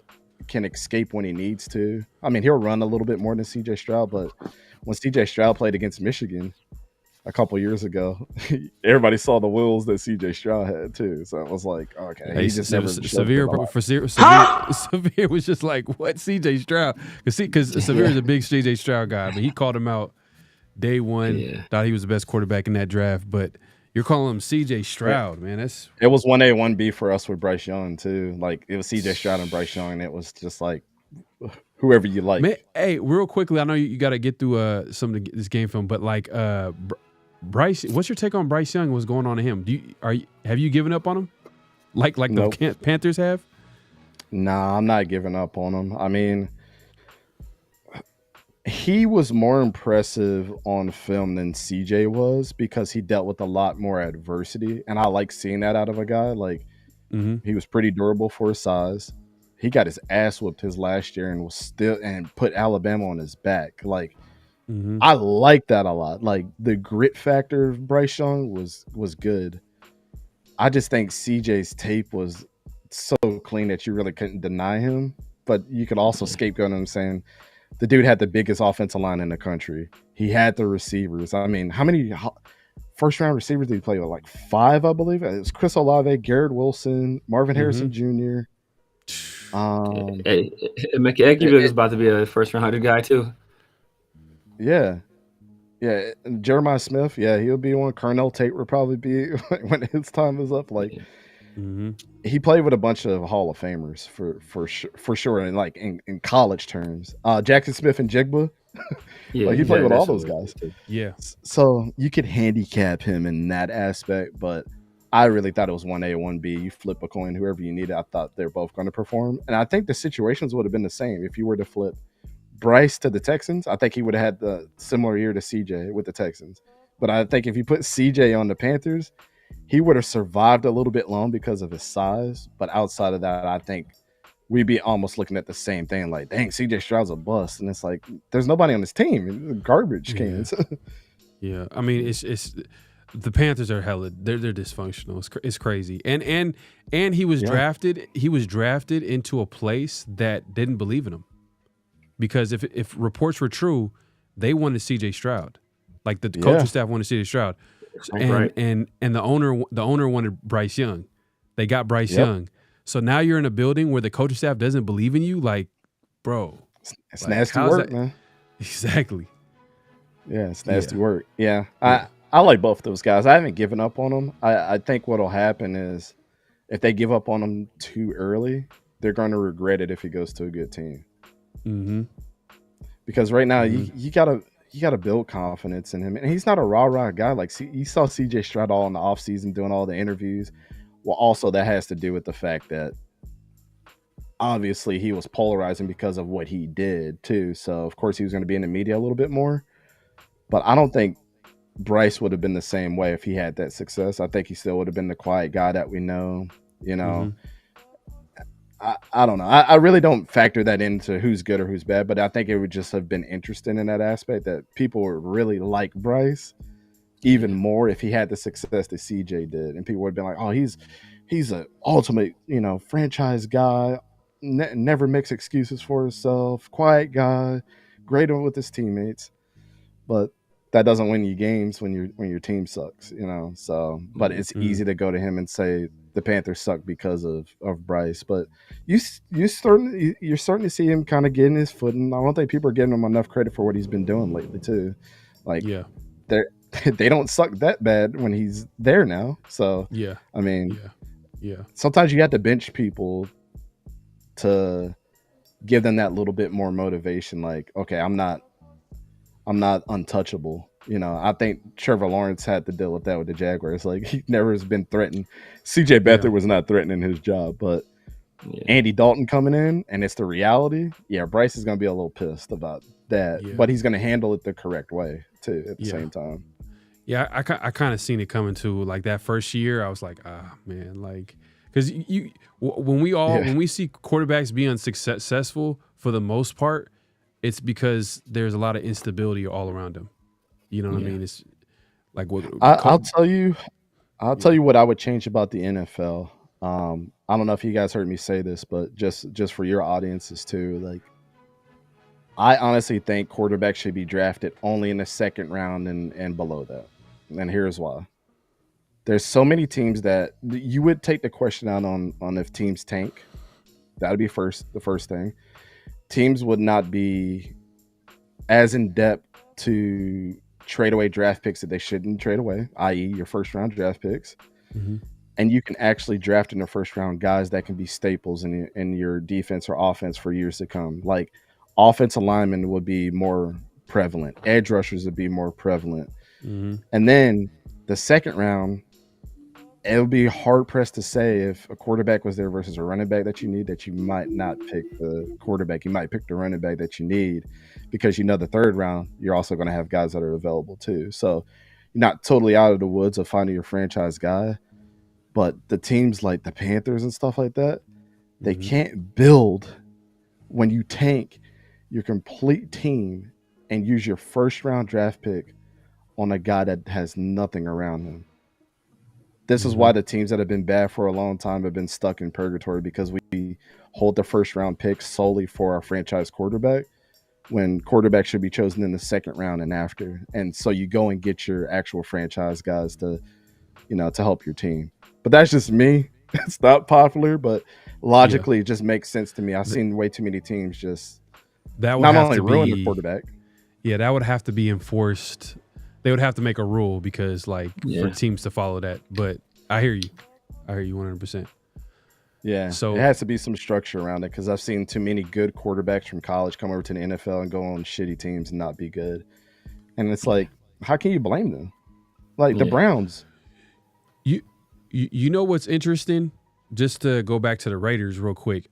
Tom Brady, who now is the minority owner of the Raiders, he had like that clip where he's talking about how the QB development is upside down, and how, quarterbacks are not getting developed. Quarterbacks are coming early. They're not really learning the fundamentals, or they're not even allowed to develop.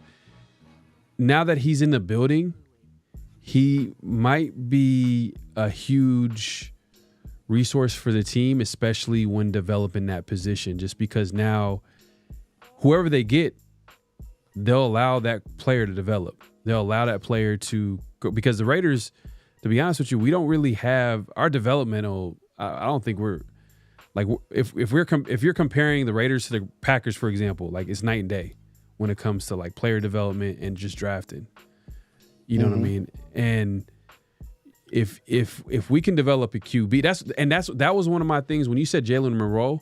That was one of my, like, even Anthony Richardson. I like Anthony Richardson. I know you weren't big on him coming out, but Jalen Monroe, I'm like, him going to the Raiders, I don't know. I'd be scared for that to happen, just because I have, trauma when it comes with developing players, especially the most important position on the football field.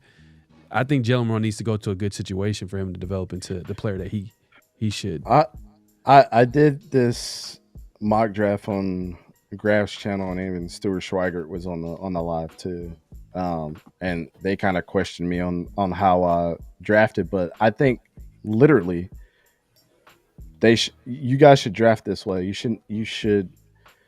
I'd be hard pressed to draft somebody like Shedeur and not draft another quarterback, because you're already banking on that he's going to be your guy, and you give no competition for him to feel like that his job is threatened. I hate that with any team that drafts that way. Mm-hmm. With how your situation is, I would say go get Curtis Rourke, right? And if Curtis Rourke is there, go get a proven guy that was at a smaller school that has nothing to lose. Mm-hmm. A guy that set records. And the first guy that comes to mind is Seth Hennigan from Memphis. Seth Hennigan is a badass quarterback. Nobody talks about Seth. He'll probably go in the 7th round or go undrafted. But I can tell you one thing, he's going to compete. And he'll threaten Curtis in practice. And he'll make him better. And maybe later on, Seth might be a starting quarterback somewhere else. Because of not only did I learn, but I can help a team win games. That should be the mindset, I think, for you guys. Is like, get you a guy that has all the talent, but also put pressure on him by getting a Seth Hennigan. That's like, I don't give a shit that you're Curtis Rourke. I'm coming to take your job. You know? Facts. I think that's the if I was to start a team tomorrow, that would be my mentality. It's too much pressure going for the Cam Ward and Shedeur Sanders and just like, well, we need to get a quarterback. Well, why not get 2? Right. Why not? Right. You know? Yeah. Nobody knows. Nobody has a crystal ball to say who's good. Bro, we see what our eyes. We need to revamp that quarterback room. It's no question about it. Like we figured out that we've been figured it out, but the Raiders had to figure it out the hard way by Minshew's not the answer, and AOC is also not a long-term answer. So it is what it is. But we got more Dylan Gabriel. Yeah, this is I think this is a. Let me pull this off. So another Trips bunch set up here on the top of the screen. Will Stein likes to run this a lot at Oregon by having a single backfield.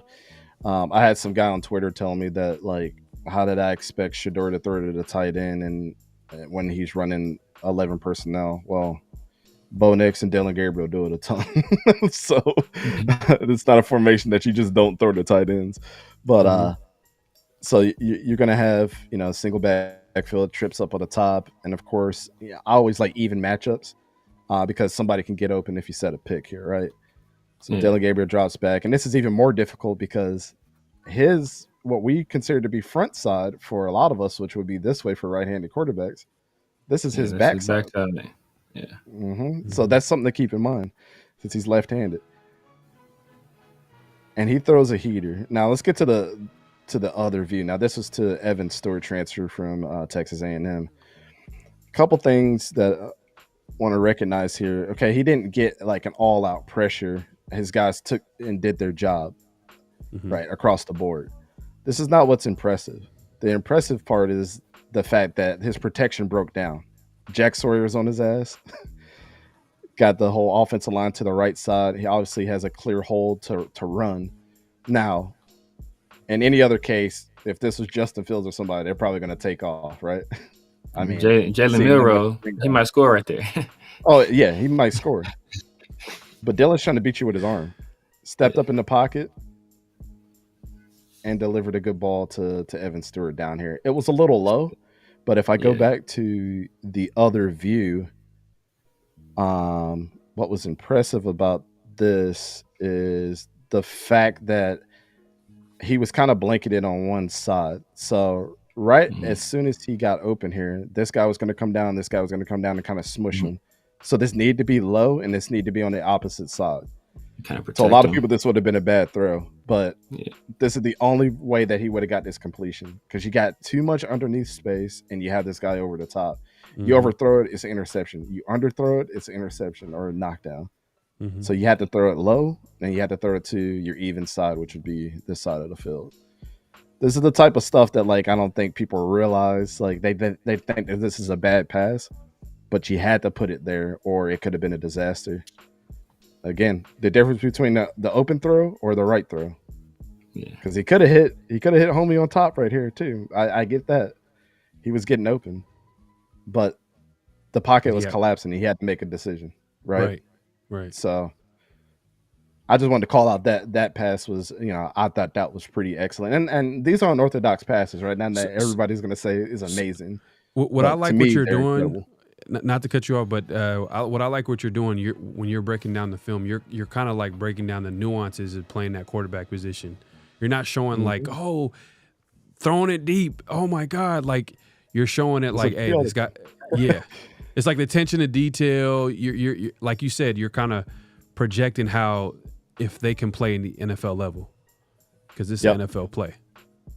Yep. Yeah. The difference between a first down and an interception, basically. Yeah. All right. So Jalen Milroe going through his progressions. Now, this is a simple, drag route right here. But this is the stuff that they say Jalen Milroe can't do with pressure in his face. And he puts it right in front of the receiver. Oh. But to me, this is impressive from him because he wasn't doing this. He would just take off. As soon as he felt the pressure right here, classic Jalen Milroe. I'm going to tell you which hole he's going to run into. Where's my telestration tool? Gone. Jalen Milroe from 2023 would have been gone, right? Man. But this is a difficult pass to make because not only is it sidearm, but it's right in front of number 5. Mm-hmm. Excellent pass. I mean, great play by the defense. They stopped the momentum, but like this is absolutely what you want to see out of your quarterback. Give your guys a chance. So when people say he's a run first quarterback, he wasn't doing this in 2023. Just letting you know that right now. I think that was the only one that I was able to grab from Jalen Milroe, but I think I got one from Tyler Shug. So what you like about Jalen Milroe is like you like you like the traits that he has, the ability that he has, but you like the progression. He's getting better.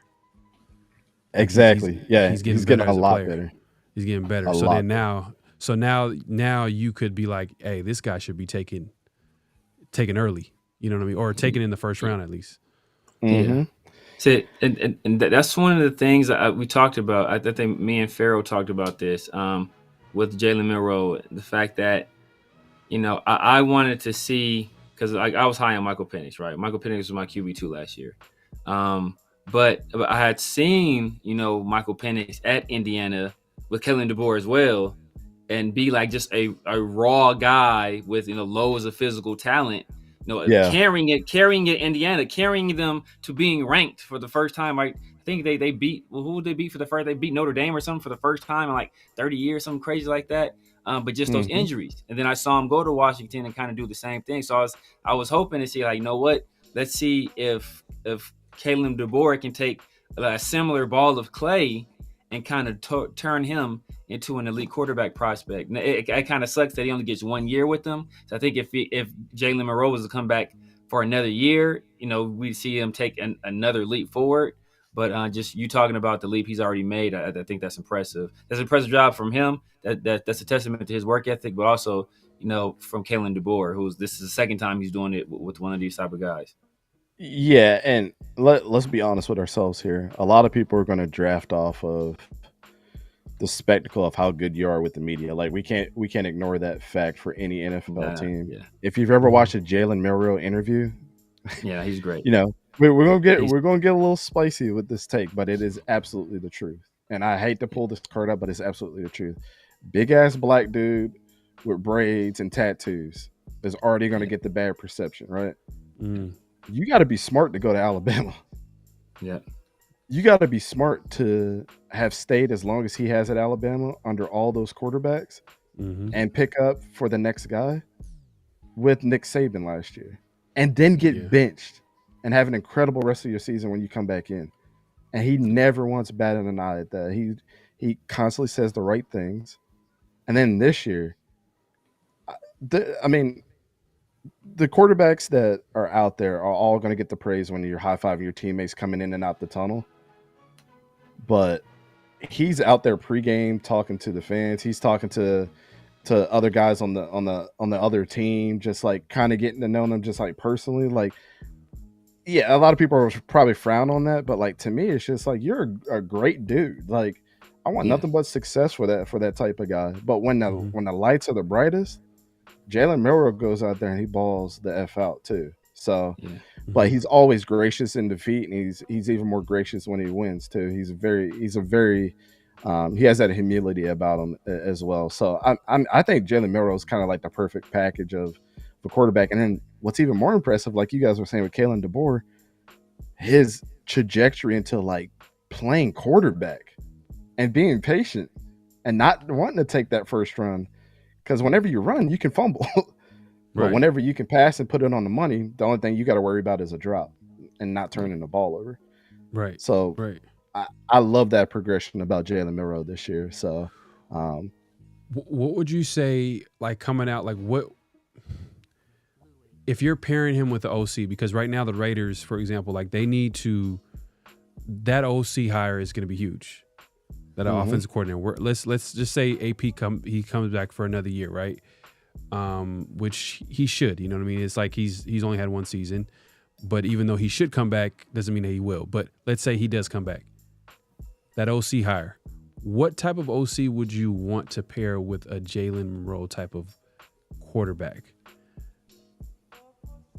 I would honestly pair him with anybody that's had dealt with Jalen Hurts, Lamar Jackson at any point in time, guys like that, because they know what they're going to get with him, but they have to know that we can't stop the growth of what he's been learning with Kalen DeBoer. They have to support the development of that for him to have success in the NFL. So I think a lot of people like to turn quarterbacks like Jalen Hurts and he can run and make the play. We're not going to stop him from doing that. But you need somebody outside of I'll tell you who's the worst with this. Ron Rivera ruined Cam Newton's career. He did. I think Cam Newton is one of the all-time greats that we've seen in college, and I think he's better than what people give him credit for in the NFL. I absolutely do. Like, everybody knows that MVP season, nobody won him. Right. But if Ron Rivera wasn't his coach, and let's say John Harbaugh was, they would have won multiple Super Bowls. He needed somebody to tell him, stop running all the time, Cam. You have Steve Smith. You have Greg Olsen. Trust you guys a little bit more. We'll make this thing work. We'll get you a running back. We'll make this thing work. That's what Jalen Hurts needs, or Jalen Milroe needs.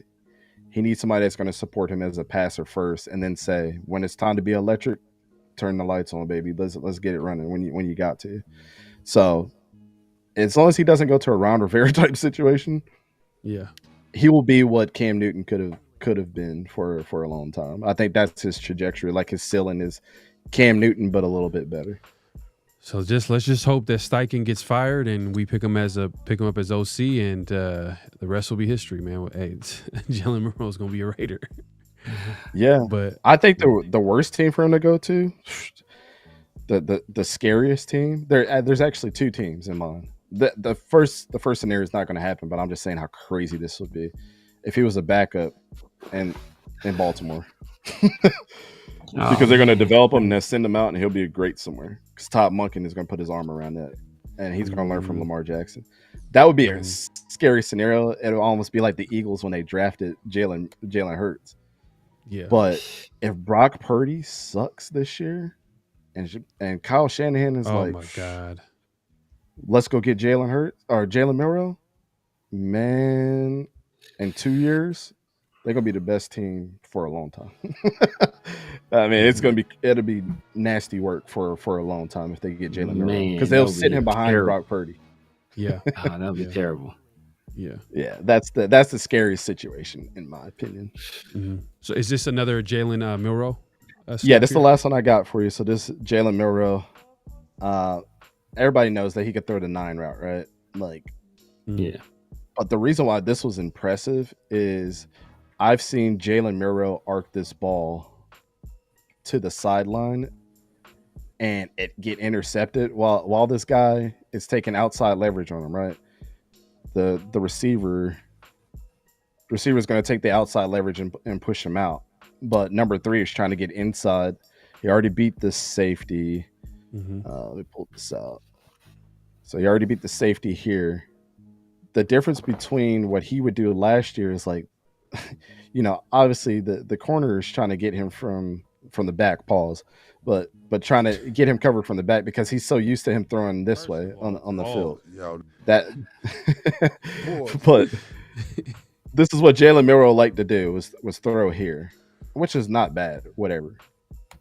But as soon as I'm seeing my guy parallel or corner parallel, I used to teach my quarterbacks this too. As soon as you see him get parallel, it's going to be easy for him to get outside leverage and beat you there. Mm-hmm. He put the ball right inside. Now, if he would have led this a little bit more, it probably could have been a touchdown. But this guy's 10 yards away. He's not catching up. So, but I like the fact that he put it inside while the corner is parallel with him, trying to get outside leverage at the time. This is Kalen DeBoer shit right here, to be honest with you. Split the two guys and give your guy a chance to get an open space. Because we've seen this happen time and time again in the NFL, right? Guy could get the ball here, and what's he doing? Beating everybody this way. It's not usually vertical. We've seen the wide receivers do this and eliminate this guy and eliminate this guy, and this guy's already got outside leverage. He's not catching up to you, right? But this is pro style stuff. This is what Michael Penix Jr. used to do and mess people up with Roma Dunze all the time. Or not Roma Dunze, but Jalen Polk used to do this a lot to people. Yeah. So I just think like stuff like this doesn't get pointed out enough from him. But then also you're looking at the line of scrimmage too.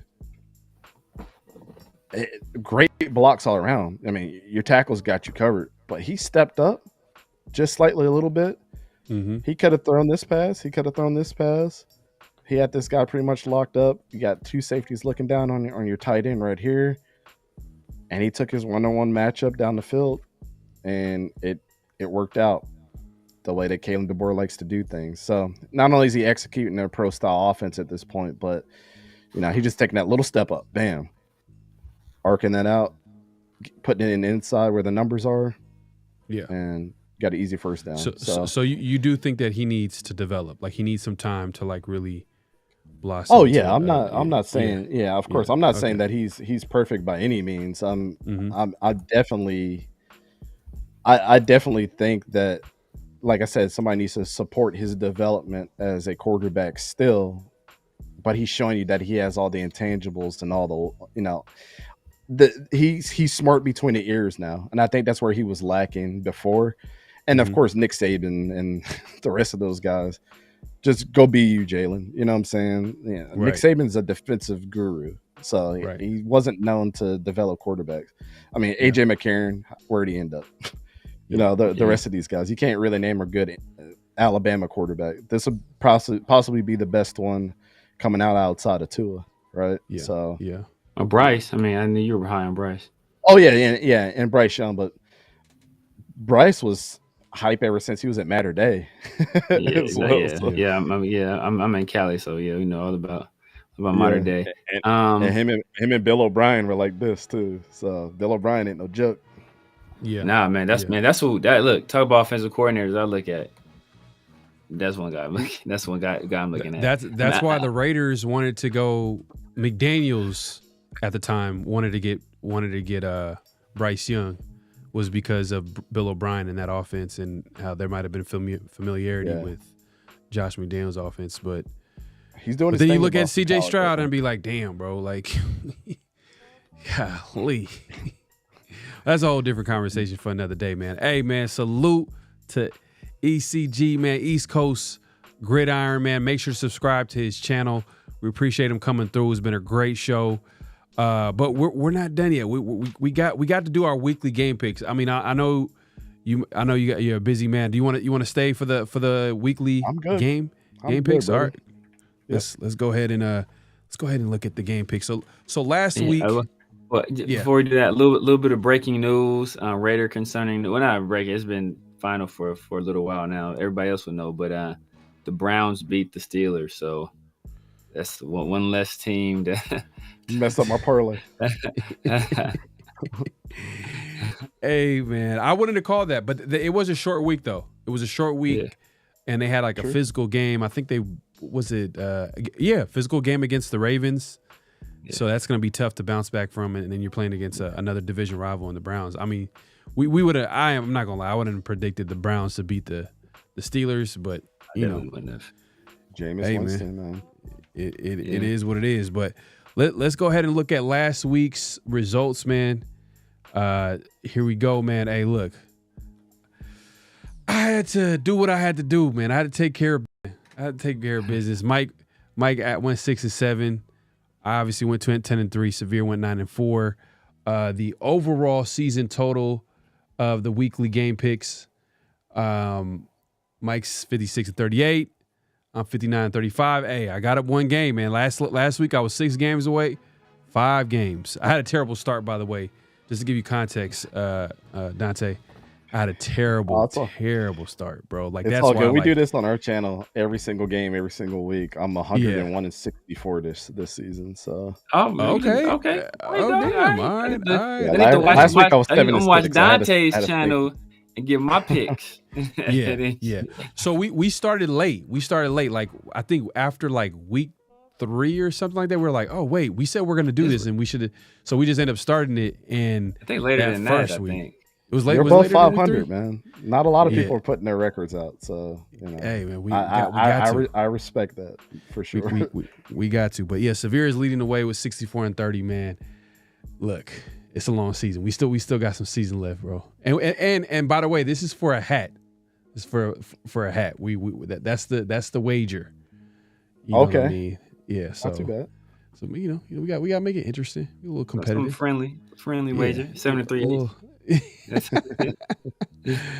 But yeah, man, let's take a look at the game picks, and we'll take your tally, and we're gonna show it in the next show too. We'll show it on the next show. Yeah. Let's go ahead and we go ahead and share this real quick. Boom, bada bing. All right, here we go. So we got. Hold on, let me see. All right. So first game we got here is the Chiefs and Panthers, man. This is the game of the week right here. Yeah, Chiefs by a long shot. They just came off a tough loss to the Bills, who Josh Allen is actually 4-1 against the Chiefs in the regular season, but his record don't look too good in the playoffs. Yeah. But if you don't think that Patrick Mahomes is going to respond back and beat the brakes off the Panthers, like, no slight to Bryce Young and what they're trying to accomplish there. At least they're not the worst team in the NFL at this point, but like it might be Jaguars, Detroit all over again this week for them. Yeah. And they're coming off a tough loss against probably a team they're going to see in the playoffs in the Bills. That's like their rival. You know what I mean? Like that's the team every time. Yeah. And I know. Yeah, that's going to be something that we got to keep an eye on. But yeah, I think Mike went with the. I think he went with the Chiefs for sure. Went with the Chiefs. I hope so. I'm going with the Chiefs. I'm not gonna explain this. And Severe, who you got? Yeah, I'm going. I'm going with the Chiefs, man. You're not going to upset? Come on, man. Come on, Doc.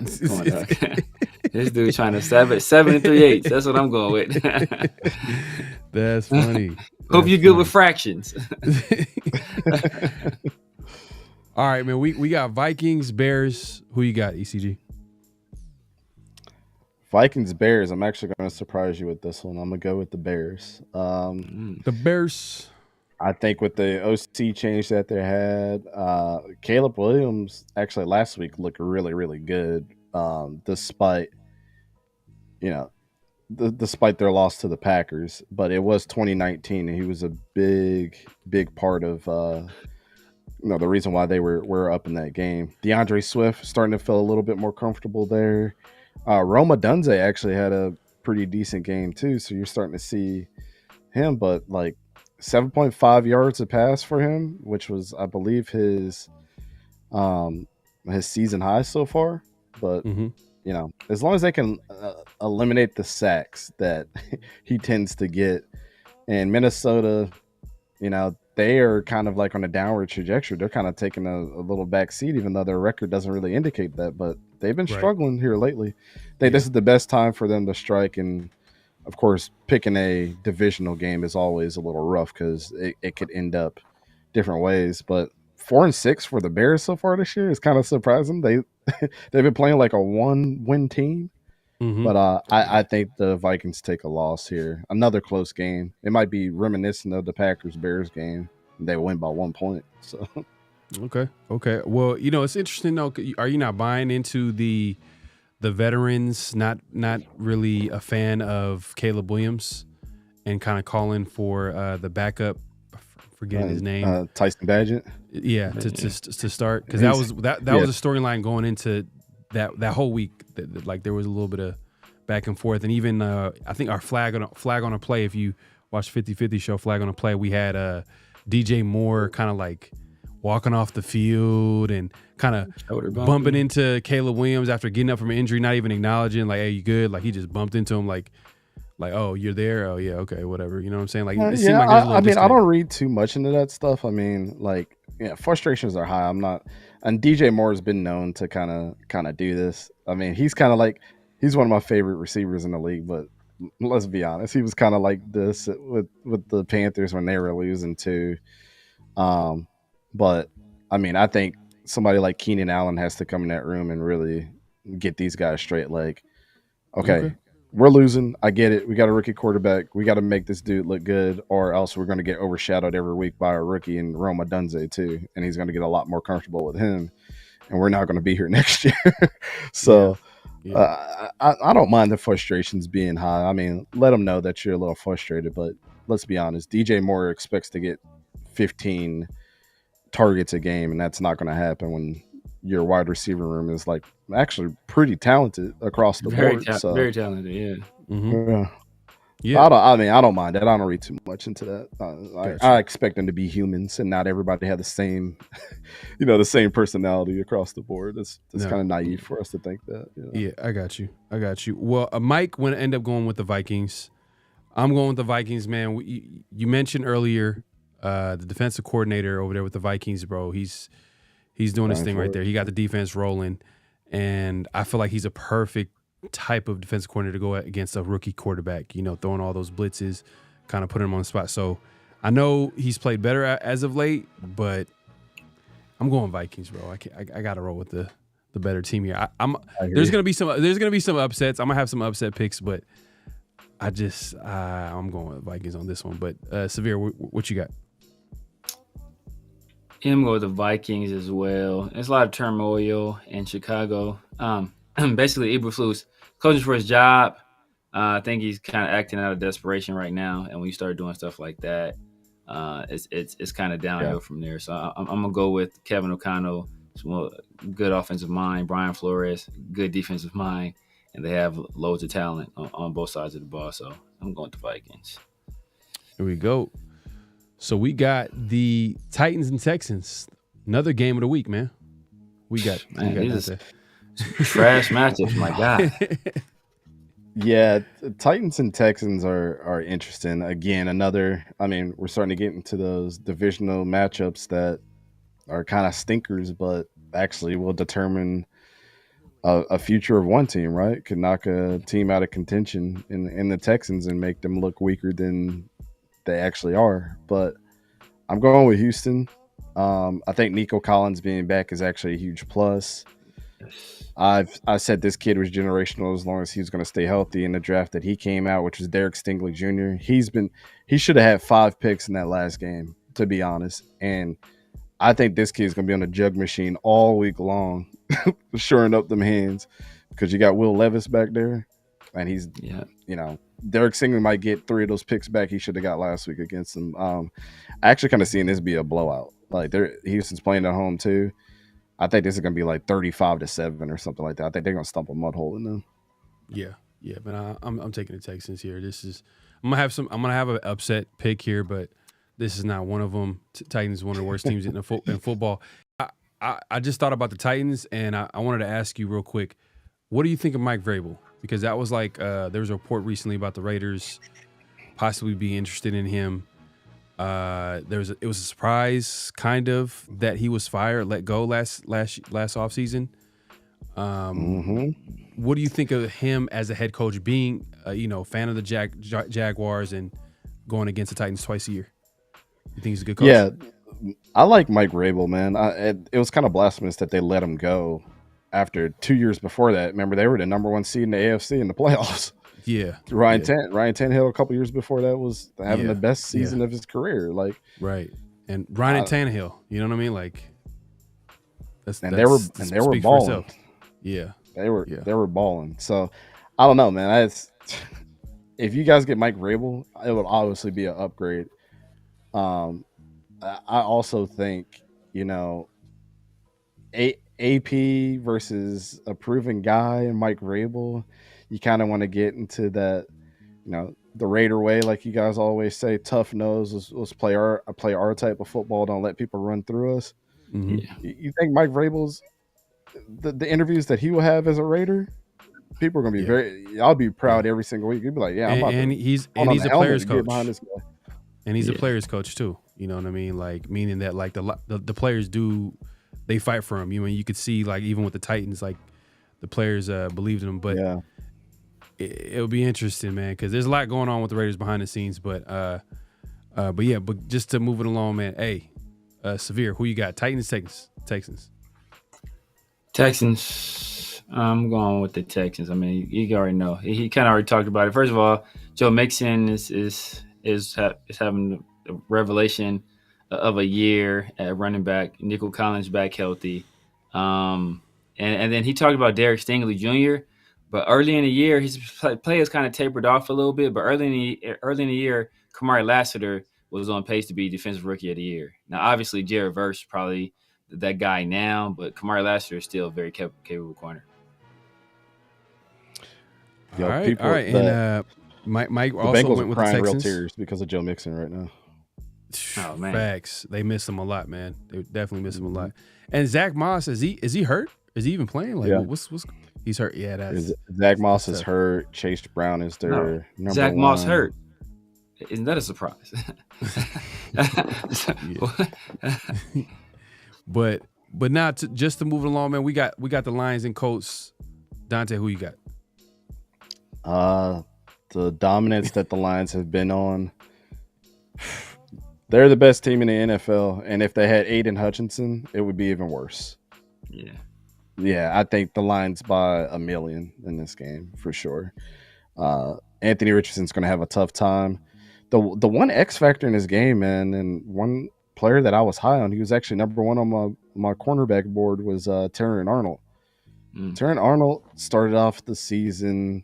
He had made some really good plays. The first 4 weeks, it was like up and down. He's low-key one of the best corners in the league right now. Like, he's absolutely locked in. We talked about Alabama a bunch, right? Yeah. He's Alabama guy, and he's going crazy. Him and Brian Branch. Brian Branch from Alabama too. Brian Branch is I cried real tears when the Jaguars didn't pick him. I'm gonna just be completely honest. I cried like a little baby when we didn't get him.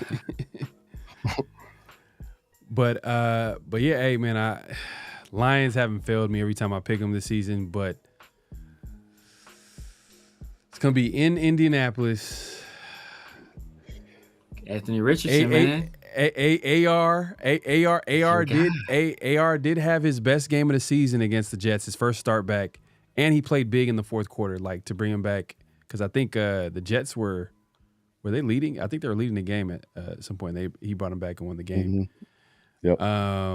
This is gonna be my upset pick, man. I'm going Colts. Hey, I mean, if the Colts are firing all cylinders, they have a really good squad. Laiatu Latu has been doing his thing in the running game too. Jonathan Taylor is back. You know what I mean? Taylor is back, healthy. You know what I mean? Like, they got some weapons on the team. It's just Anthony Richardson has to be used correctly, and I felt like all the right things were being said as far as Steichen going back to, which I was surprised that this was an issue, but playing to AR's strengths. I'm like, what the hell? Like, you're supposed to be the coordinator or offensive mind. Like, your job with Jalen Hurts was like, you're playing to his strengths. How are you not doing that with AR? So it's kind of crazy to hear, but hopefully I'm calling it. This is my upset. I know it's crazy, it's wild, but I'm going Colts. Who you got, Severe? Yeah, I'm going Lions. Going Lions, man. Man, Jared Goff he's been playing lights out football. Amon-Ra St. Brown is a dog. Sam Laporte is a dog. You got Sonic and Knuckles. They're doing work. But even though Laiatu Latu is a guy. He was my number one defensive player in this past draft. Big fan of his. I like what Steichen is doing. Alec Pierce I think he's been coming on strong, but I just think the Lions have too much. Just have too much. Okay, all right. And Mike also went with the Lions, so I'm not surprised. I'm telling you, man, that's every week you got to pick an upset win. So we got Patriots Dolphins. Dante, who you got? Oh man, I was back and forth with this one this week. I think I've changed this pick on our side like 5 times, but I settled on the Dolphins. I mean, yeah, I think it's going to be an ugly game, but the way that Tua has been playing, I think Tua is the X factor in this game. To be honest, like I think he's starting to get to Tyreek a little bit more. He's starting to utilize the tight end like we saw in college, man. Like Jonnu Smith had a hell of a game last week. I think they're starting to get a little hot, even though they're 4-6. I mean, they missed him for a couple weeks, but there's no slide against the Patriots. Like I think, has anybody else been surprised by the trash bag of players that Gerard Mayo's had, and they've actually been playing teams pretty tough all season? Like, I mean, Gerard Mayo deserves a lot of respect for what he's doing too. But yeah, I got the Dolphins on this one, man. I think Tyreek.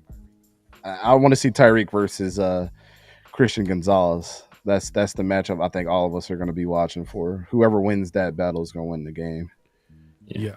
No, facts, man. I like what I've seen from the Dolphins against the Raiders. I know it was the Raiders, but I think that they got more pieces. I feel like they're a better team right now than the Patriots. But the Patriots, I hate betting against Patriots just because they're just one of those weird teams because they're going to make it. If they make it ugly, Drake May's playing well, too. That's another thing, too. Drake May's kind of playing well for them. He's getting better. Yeah, he's getting better. So, but it is in Florida.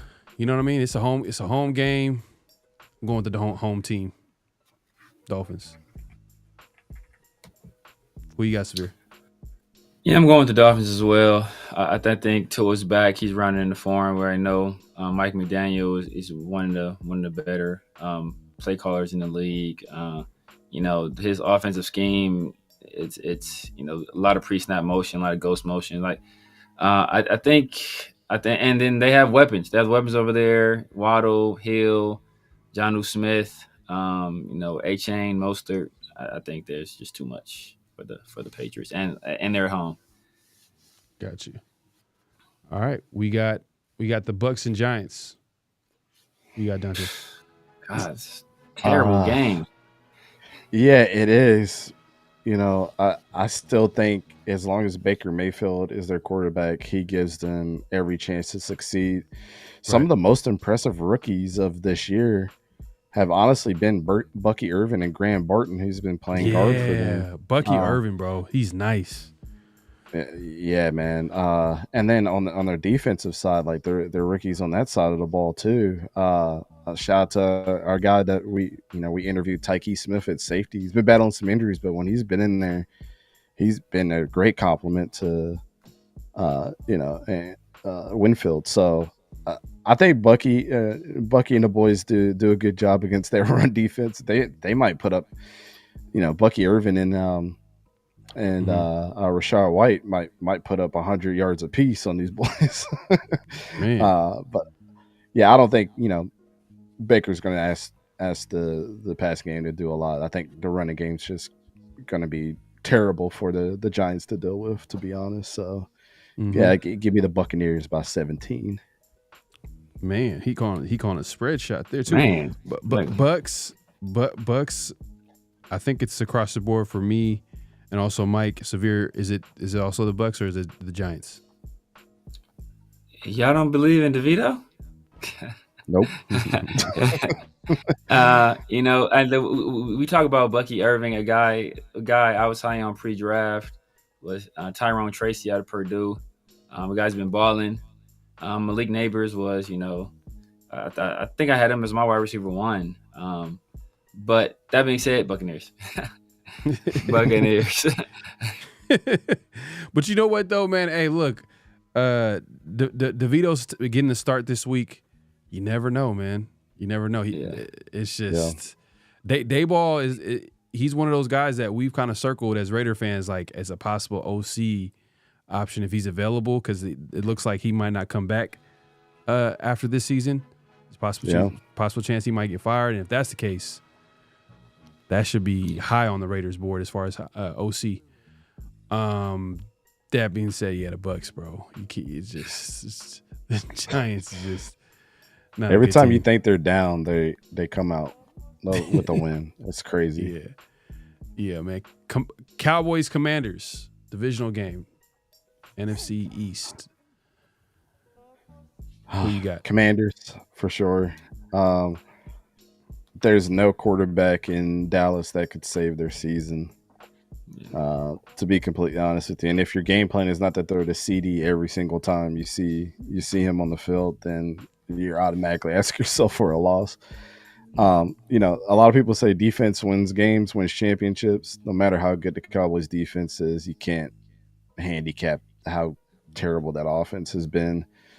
To be honest, I'm gonna make a hot take. This might be the game that Mike McCarthy gets fired. To be completely honest with you, this might be the nail in the coffin. I mean, I feel like he's lost the locker room. I mean, when your best player is coming out and just calling you out like that, was it last week or the week before? And he's still there, and the owner had to come out and be like, "Oh, that's not what he meant." He's apologize. Like it doesn't look too good. Nasty but word, yeah, definitely. I'm going with the Commanders. Mike going Commanders. Severe, you going Commanders? I gotta go on my nephew, Jaden Daniels, brother. All right, man. We're going Commanders all across the board. I even think the Commanders get him with Marcus Mariota in there. Man, I think they're that bad. Damn.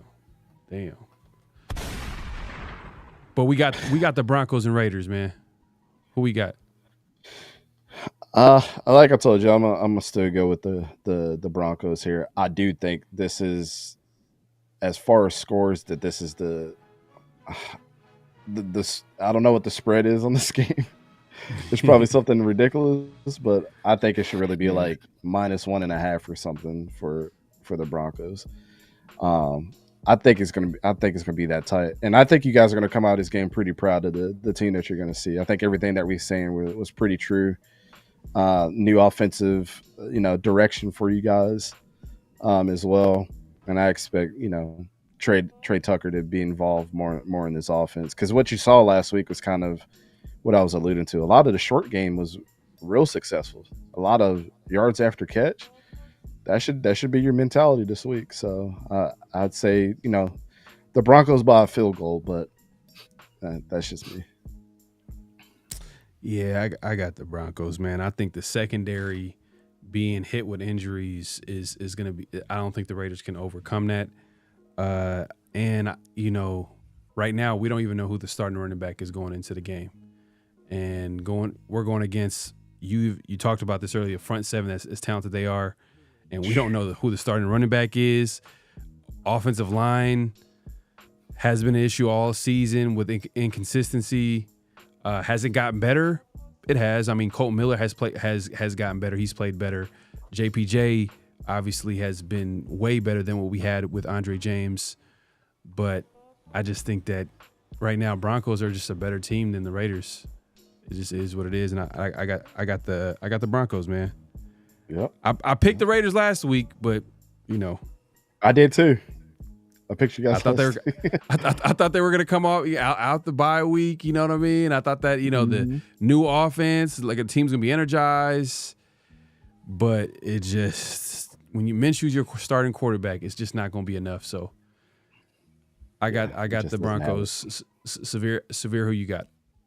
Yeah, I got the Broncos, bro. Come on now. I got the Broncos, man. I think it's gonna be ugly. I think it's gonna be an ugly game.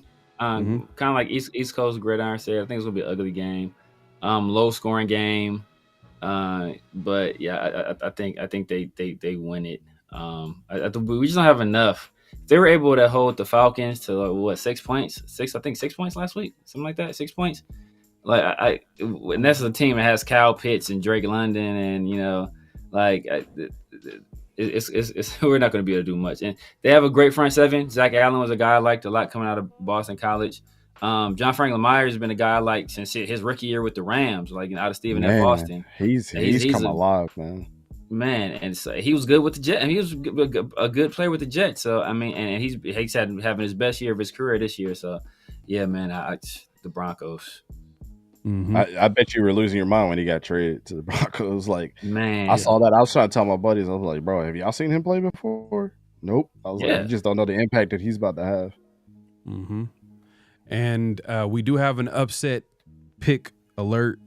Mike went with the Raiders this week. Oh wow, he went with the Raiders, man. So that's his upset pick so far. I think we got a few games left. But we do have the 49ers and Packers. Who you got? I got the 49ers in this one, man. History repeats I know itself.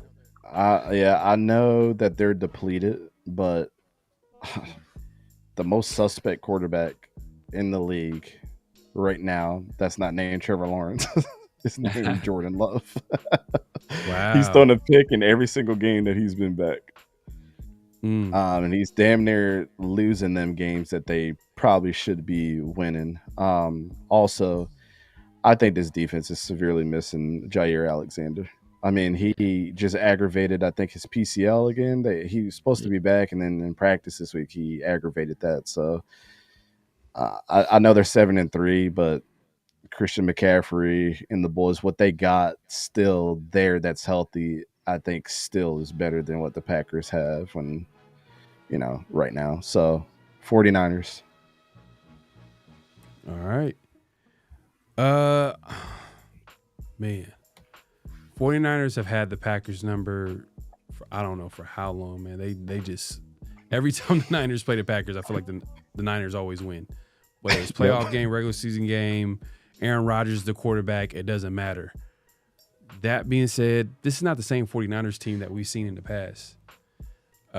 Brock Purdy is looking like I don't know, man. I don't know if he's the answer. I mean, if they dealt with injuries, I'll give him that. But I just feel like I think he's hurt. You think he's hurt? And they're not disclosing it. Yeah, bro. I do, but that's just me. He just doesn't look the same. Something about his throw motion is just weird. It's weird. Okay. Yeah, because he just doesn't look the same. Like he doesn't look like he's the same player he was last year. And that's just been the theme of the team, the 49ers team. They've been hurt. They've dealt with injuries. And I'm going with the Packers. Packers in Green Bay. Who you got? Severe. Yeah, I'm going to go with the 49ers as well. I think Christian McCaffrey, I think this is going to be his third game back. So I think he should be running into form. Ricky Pearsall, I think he's going to be getting up to speed. Deebo Samuel's back. I think George Kittle is going to be back as well. And as you said, the 49ers have just had the Packers number. Malik Willis 2-0 as Packers starting quarterback, by the way. Yeah. So I'm gonna go with the 49ers. Even though I think Nick Bosa may be out, but I'm still going with the 49ers. All right, let's see who Mike went with. I think he went with the 49ers. Okay, I guess this is going to be my upset pick. So second upset pick already. Let's go. All right, we got Cardinals Seahawks. This is actually a tough game. Matchup. Yeah, interesting matchup. Who you got? Yeah, Arizona is actually number one in this division, believe it or not. Which, whenever you've seen that in the last 15 years, hey, I made a hot take, man. A couple of weeks ago, I said the NFC West is still the best division of football until proven otherwise, just by their track record. How many times have we seen a team in the NFC Championship or the Super Bowl in the last 15 years that came out of this division? they're competitive, and even when the Cardinals are bad, they're still not the worst team in the NFL. You know, Right, so with that being said, I know the Seahawks just came off of a win against the 49ers, which Geno Smith does not do well against the 49ers. I think they carried that upward trajectory, and I think that was a good confidence boost for him. It looks like DK Metcalf is possibly going to be back this week as well. Kenneth Walker is looking more healthy than he has been. So Metcalf didn't play last week? Yeah, he's been battling an injury. I think he's back like fully healthy because they had him on the injury report as fully cleared to play. I think they thought he was going to be out. Okay. But yeah, I got the Seahawks on this one, man. So, all right. Guess you could call that an upset because they got the worst record in the Cardinals. We'll see. We call it upset when I mean what we traditionally call an upset on the show is when everybody picks the other team and you're the only one that picked the team, pretty much. Oh, okay, I got you. Yeah. But I'm actually gonna go with the Cardinals, man. Kyle Murray might be playing his best football that I've seen him play. Like I was watching him play against the Jets the other week. I'm like, man, this dude he's playing well, man. Like, looks like he's matured. We don't hear that. We don't hear is Kyle Murray gonna be studying game film and you know what I mean? All that talk with him and his immaturity at that position. I think Kyle Murray. He's the best player. Is he gonna? I think he might be the best player on the field against the Cardinals and Seahawks, possibly. I mean, who do you got out that might be better? Yeah, I think. I got Devon Witherspoon, I guess, would be. Yeah. Devon Witherspoon. He's a dog. He's a dog, but he's a dog. There's some talented players. I got the Cardinals, man. I got the Cardinals. Who you got, Severe? I'm going with the Cardinals as well, man. You know, Kyler Murray has been, like you guys said, he's been playing some really good football this year. You know, Connor has been running the ball. It's like a tough, rugged runner. I think they've won like 5 games in a row, something like that. Marvin Harrison is starting to pick it up a little bit. I really like Trey McBride. And I just think that, you know, like the Seahawks coming off of that win against the 49ers, that was kind of an emotional high. And I think they'll come back down to earth this week. And you know, the Cardinals, they're looking to prove that they are serious contenders to win the NFC West. So go with the Cardinals. And you know, and Kyler Murray just had that great viral moment while he's out eating pizza with some foreign guy that everybody's in love with right now. So you know, everybody loves that video. The guy had no idea who he was.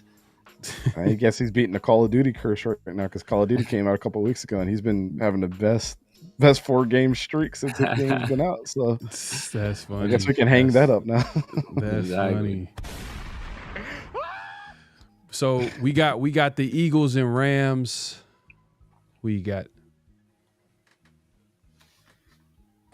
Oh man, I really and truly in LA. I really and truly wanted to pick the Eagles, but I'm going with the Rams. I think I think with the Rams having Cooper Kupp and Puka Nacua back is going to pose a serious threat to the Quinyon Mitchell show and the Cooper DeJean show this week. I think they're going to look like rookies, especially Cooper Kupp. Like, for people that still doubt that dude, man, he's a top 3 receiver in the league. Like, it just everything he does, even if he doesn't put up the numbers, you think that corners are having a good time against him every single week. He's literally setting Puka Nacua up just for an easy touchdown every single time by pulling double teams. And Matthew Stafford had 4 touchdowns last game, 3 or 4 touchdowns. He's not letting up, and I don't know. I think the Eagles come to a halt here. And you have Jared Verse and Braden Fisk and Byron Young from Tennessee. Yeah, good Byron Young. We call him the good Byron Young. Yeah, I have so many stories about him from the Senior Bowl, man. He's a stud. He looks like a superhero. Yeah, no, facts. Yeah.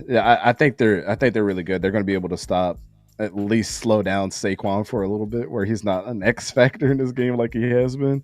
Yeah, he definitely going to be doing backward hurdles on the Rams this week. So we'll see what happens, but I think it's a close game. But the Rams pull it out with some Cooper Kupp magic at the end. Yeah, this is a tough game now that I think about it a little bit more, just because, like you just mentioned, like the health of some of the weapons that Stafford, who is a top 15 quarterback, top 15, top 10, whatever you want to. He's a solid quarterback, and now you pair him with one of the best offensive minds in football, Sean McVay, and you got the weapons that they have. Oh man, but the Eagles have been rolling with Saquon. Oh man. Can't rain all the time. It's a West Coast game too. So just like the East Coast for West Coast teams could be a tough game for them. An East Coast team coming to West Coast could be it's tough for them. Sunday night game too. So. Yeah, Sunday night. Better quarterback. Oh, man, this is tough. I'm staying with the Eagles, man. I'm going with the Eagles. Go with the Eagles. Yep, I'm going with the Eagles as well. I mean, it's well documented what I think about Quinyon Mitchell. He was my CB1 this past year. Cooper DeJean has been playing pretty well. Also, Jalen Carter is a freak of nature. That dude is a monster. And Saquon Barkley's been tearing stuff up, man. AJ Brown is unstoppable, even though Devontae Smith is out. I'm still rolling with the Eagles, man. And it's probably like the Rams, like their crowds are hit or miss. It might be a big contingency of Eagle fans at this game. I wouldn't be surprised to see that. So I think the Eagles I think they don't have the better quarterback or coach. So usually I go to better quarterback coach combination, but I just think overall talent that they're just a better team. Mm-hmm. Yeah. Mike also went with the Eagles too. So, hey man, Dante, your upset pick, man. Upset pick is the Rams. You got the Rams, but we got the Harbaugh Bowl, Monday Night Football, Ravens Chargers. Dante, who you got? I can't remember who I picked, so let me go to my picks here. So, you got your picks already. Yeah, he got notes, man. Oh yeah, we do this every single week. So you do it every week? Okay, that's what's up. Yeah, you said earlier. Yeah. I actually picked Baltimore on this one. So I mean, there's no bigger Justin Herbert fan than me in the world. No, I'm just kidding. I think he's really good, man. J.K. Dobbins doing his thing. Lad McConkey. Yeah, had himself a game last week. I think he's starting to emerge. And then their defense has just been playing from where they were last year to where they are now. Might be the biggest jump that a defense has taken in the NFL. So, I mean, kudos to them. But the Ravens are not going to just keep letting these games drop in the close fashions that they've been. I think, the Harbaugh brothers is already interested on a Monday night game, but who's the better offensive coordinator? Who's the better defensive coordinator? I think Todd Monken draws up a game plan. I think the one thing that Lamar has is knowing how Greg Roman's going to be to help the defense out. But one thing that Greg Roman doesn't have from Todd Monken is how Todd Monken runs the same players that he used to coordinate. So it's a little bit of a chess match, but the Ravens are not going to be a 4-loss team forever. They should have been. I mean, did we really think they would be 7-4 at this point? A lot of people thought that they were going to be the best team in the NFL the way that they've just been rolling. So, but I think this is going to be a good. This could be one of those Monday night games that we remember for a very, very long time. And if you live in LA and you got tickets to both of this Sunday and Monday night game, you're gonna have some fun. For 2 days straight, because both of these games are going to be really, really good. So, but give me the Ravens. Give me the Ravens on this one. Yeah, man, I'm going with the Ravens. John has his little brother's number. I mean, Super Bowl, regular season matchup when he was the Niners coach. I think Ravens had a tough loss against a division rival in the Steelers, and they're going to be looking to bounce back. Chargers are playing well. They're playing good football. I've been picking up against. I picked against them like a couple times this week. I mean, a couple times this season. I've lost those games, so I've been doubting them because a little bias. I hate the Chargers. They win a lot of Broncos of games and the Broncos too, but you know it is what it is. And everybody in the AFC West. But I'm going with the Ravens this week for sure. Severe, who you got? I'm going with the Ravens as well. You know, the Chargers. I just don't. I think Isaiah likely has a big game. And I think Zay Flowers has the potential to have a big game as well. And I think Lamar Jackson, he was like lapping the field at one point in the MVP race.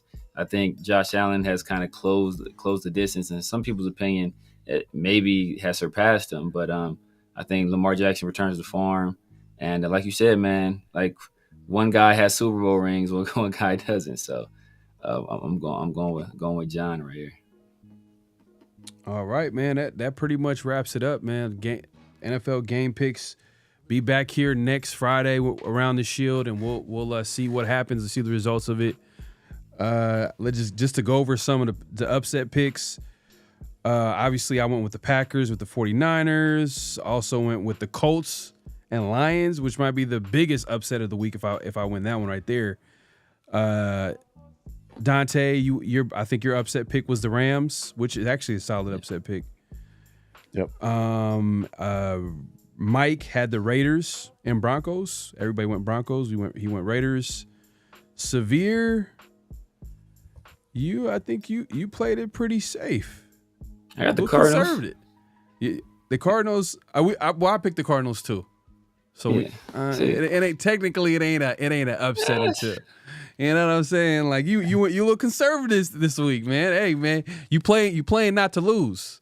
You playing not to lose. Man, you gotta play to win. Play smart, man. Gotta play smart. Strategery. Hey, but nah, man. Hey, we appreciate everybody coming through. Make sure to clock in, hit that like button, hit that subscribe button, hit that notification bell. Man, it's been a great show. We appreciate Dante from East Coast Gridiron coming through, breaking down film, talking football, man. Hey, man, I was just listening. You know what I mean? I was like, hey, bro, this dude, he knows what he's talking about. He has really good insight. I feel like I'm still learning, man. I'm like literally Ben Kurt, that used to be an NFL quarterback. He put out like a whole PDF that was like $50 that just talking about different NFL installs that they used to do just for people that were curious. I bought it and I've been reading it the last couple of days. Like, you know, I always say everybody do the work themselves. You know, the eye in the sky doesn't lie. It's as simple as that. But you know, some people think you break down film. Oh, you think you know it all.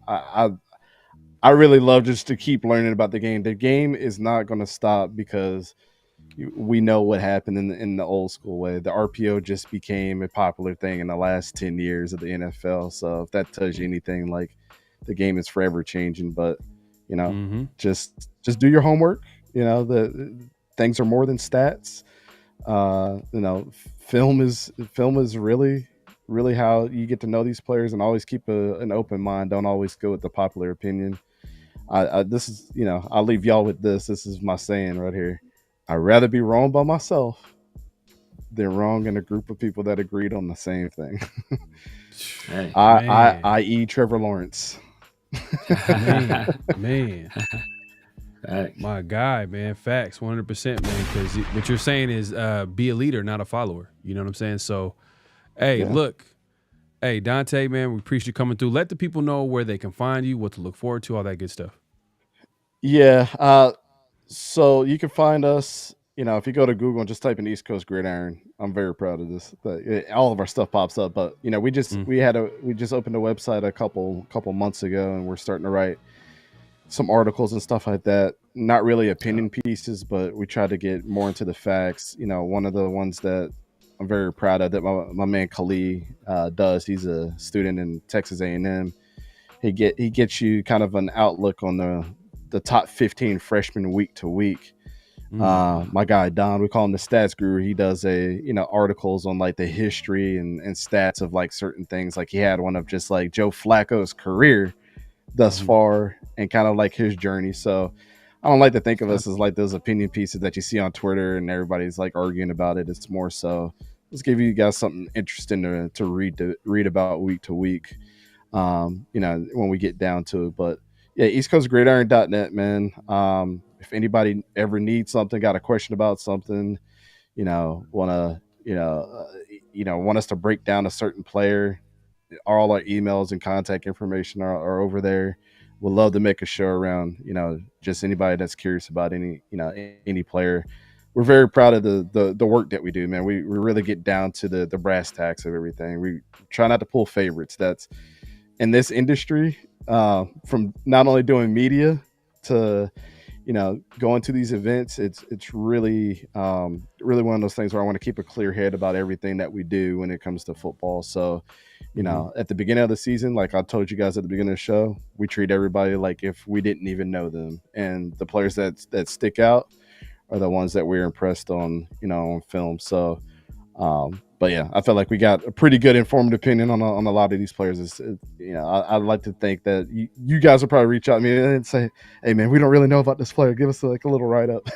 You already know. You already know. We're gonna have you on to talk about it. What you mean? We're gonna have you on here to talk about it for sure, man. So definitely check them out. East Coast Gridiron.net and also social media as well. Yeah, everything is ECG_FB for football. So on everything, Twitter, Instagram, Facebook, all that stuff. So let me fix that real quick, man. I didn't even put East Coast Gridiron. My bad, bro. Oh, it's all good. It'll still pop up. You look that up too. It'll still pop up. Okay. Hey, there you go. All right, never mind. It's gonna pop up no matter what. Hey, that's how the algorithm works, man. You keep doing work, your stuff's gonna pop up. Man. But man, salute to you, man. Appreciate you coming through. Severe, let the people know where they can find you, what to look forward to, all that good stuff. You guys know what it is, man. At the Severe Raider, IG, YouTube, X, Snapchat, TikTok, all social medias. Every Tuesday night, 50/50 show. Make sure y'all get some of that merch. And then I do a show with my boys over there from Protect the Shield and 805 as well. And then of course, look, we got Pharaoh modeling some of our winter wear right now. And and then every Friday, man, around the Shield, man. So hey, man, make sure y'all check out our boy East Coast Gridiron, man. He's been very generous with his time, man. He is on the East Coast, and right now it is late, or technically early in the mug on the East Coast, man. So it's much appreciated. Yeah, I'm about to go watch the game back that I missed today. I'm a football nut, bro. Student of the game, bro. Student of the game for sure.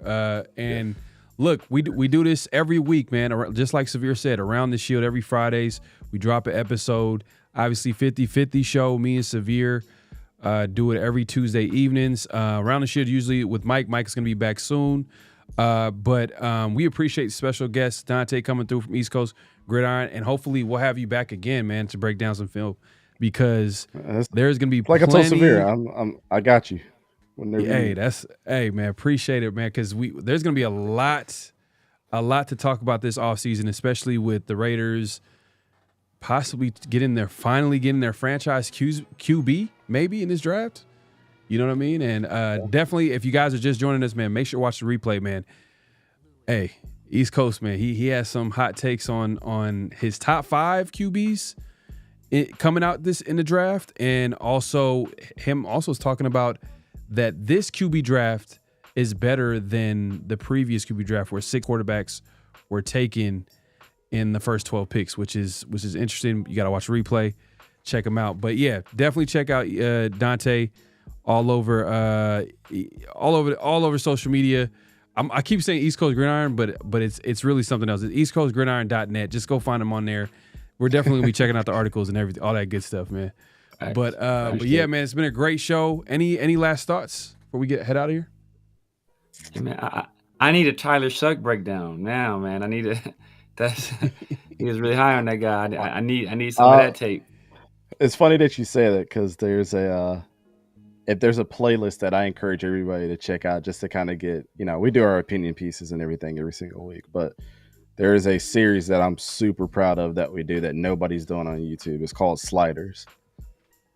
Every single year I go and I pull out some players that I feel very, very strong about, and I give you a little bit of history on them.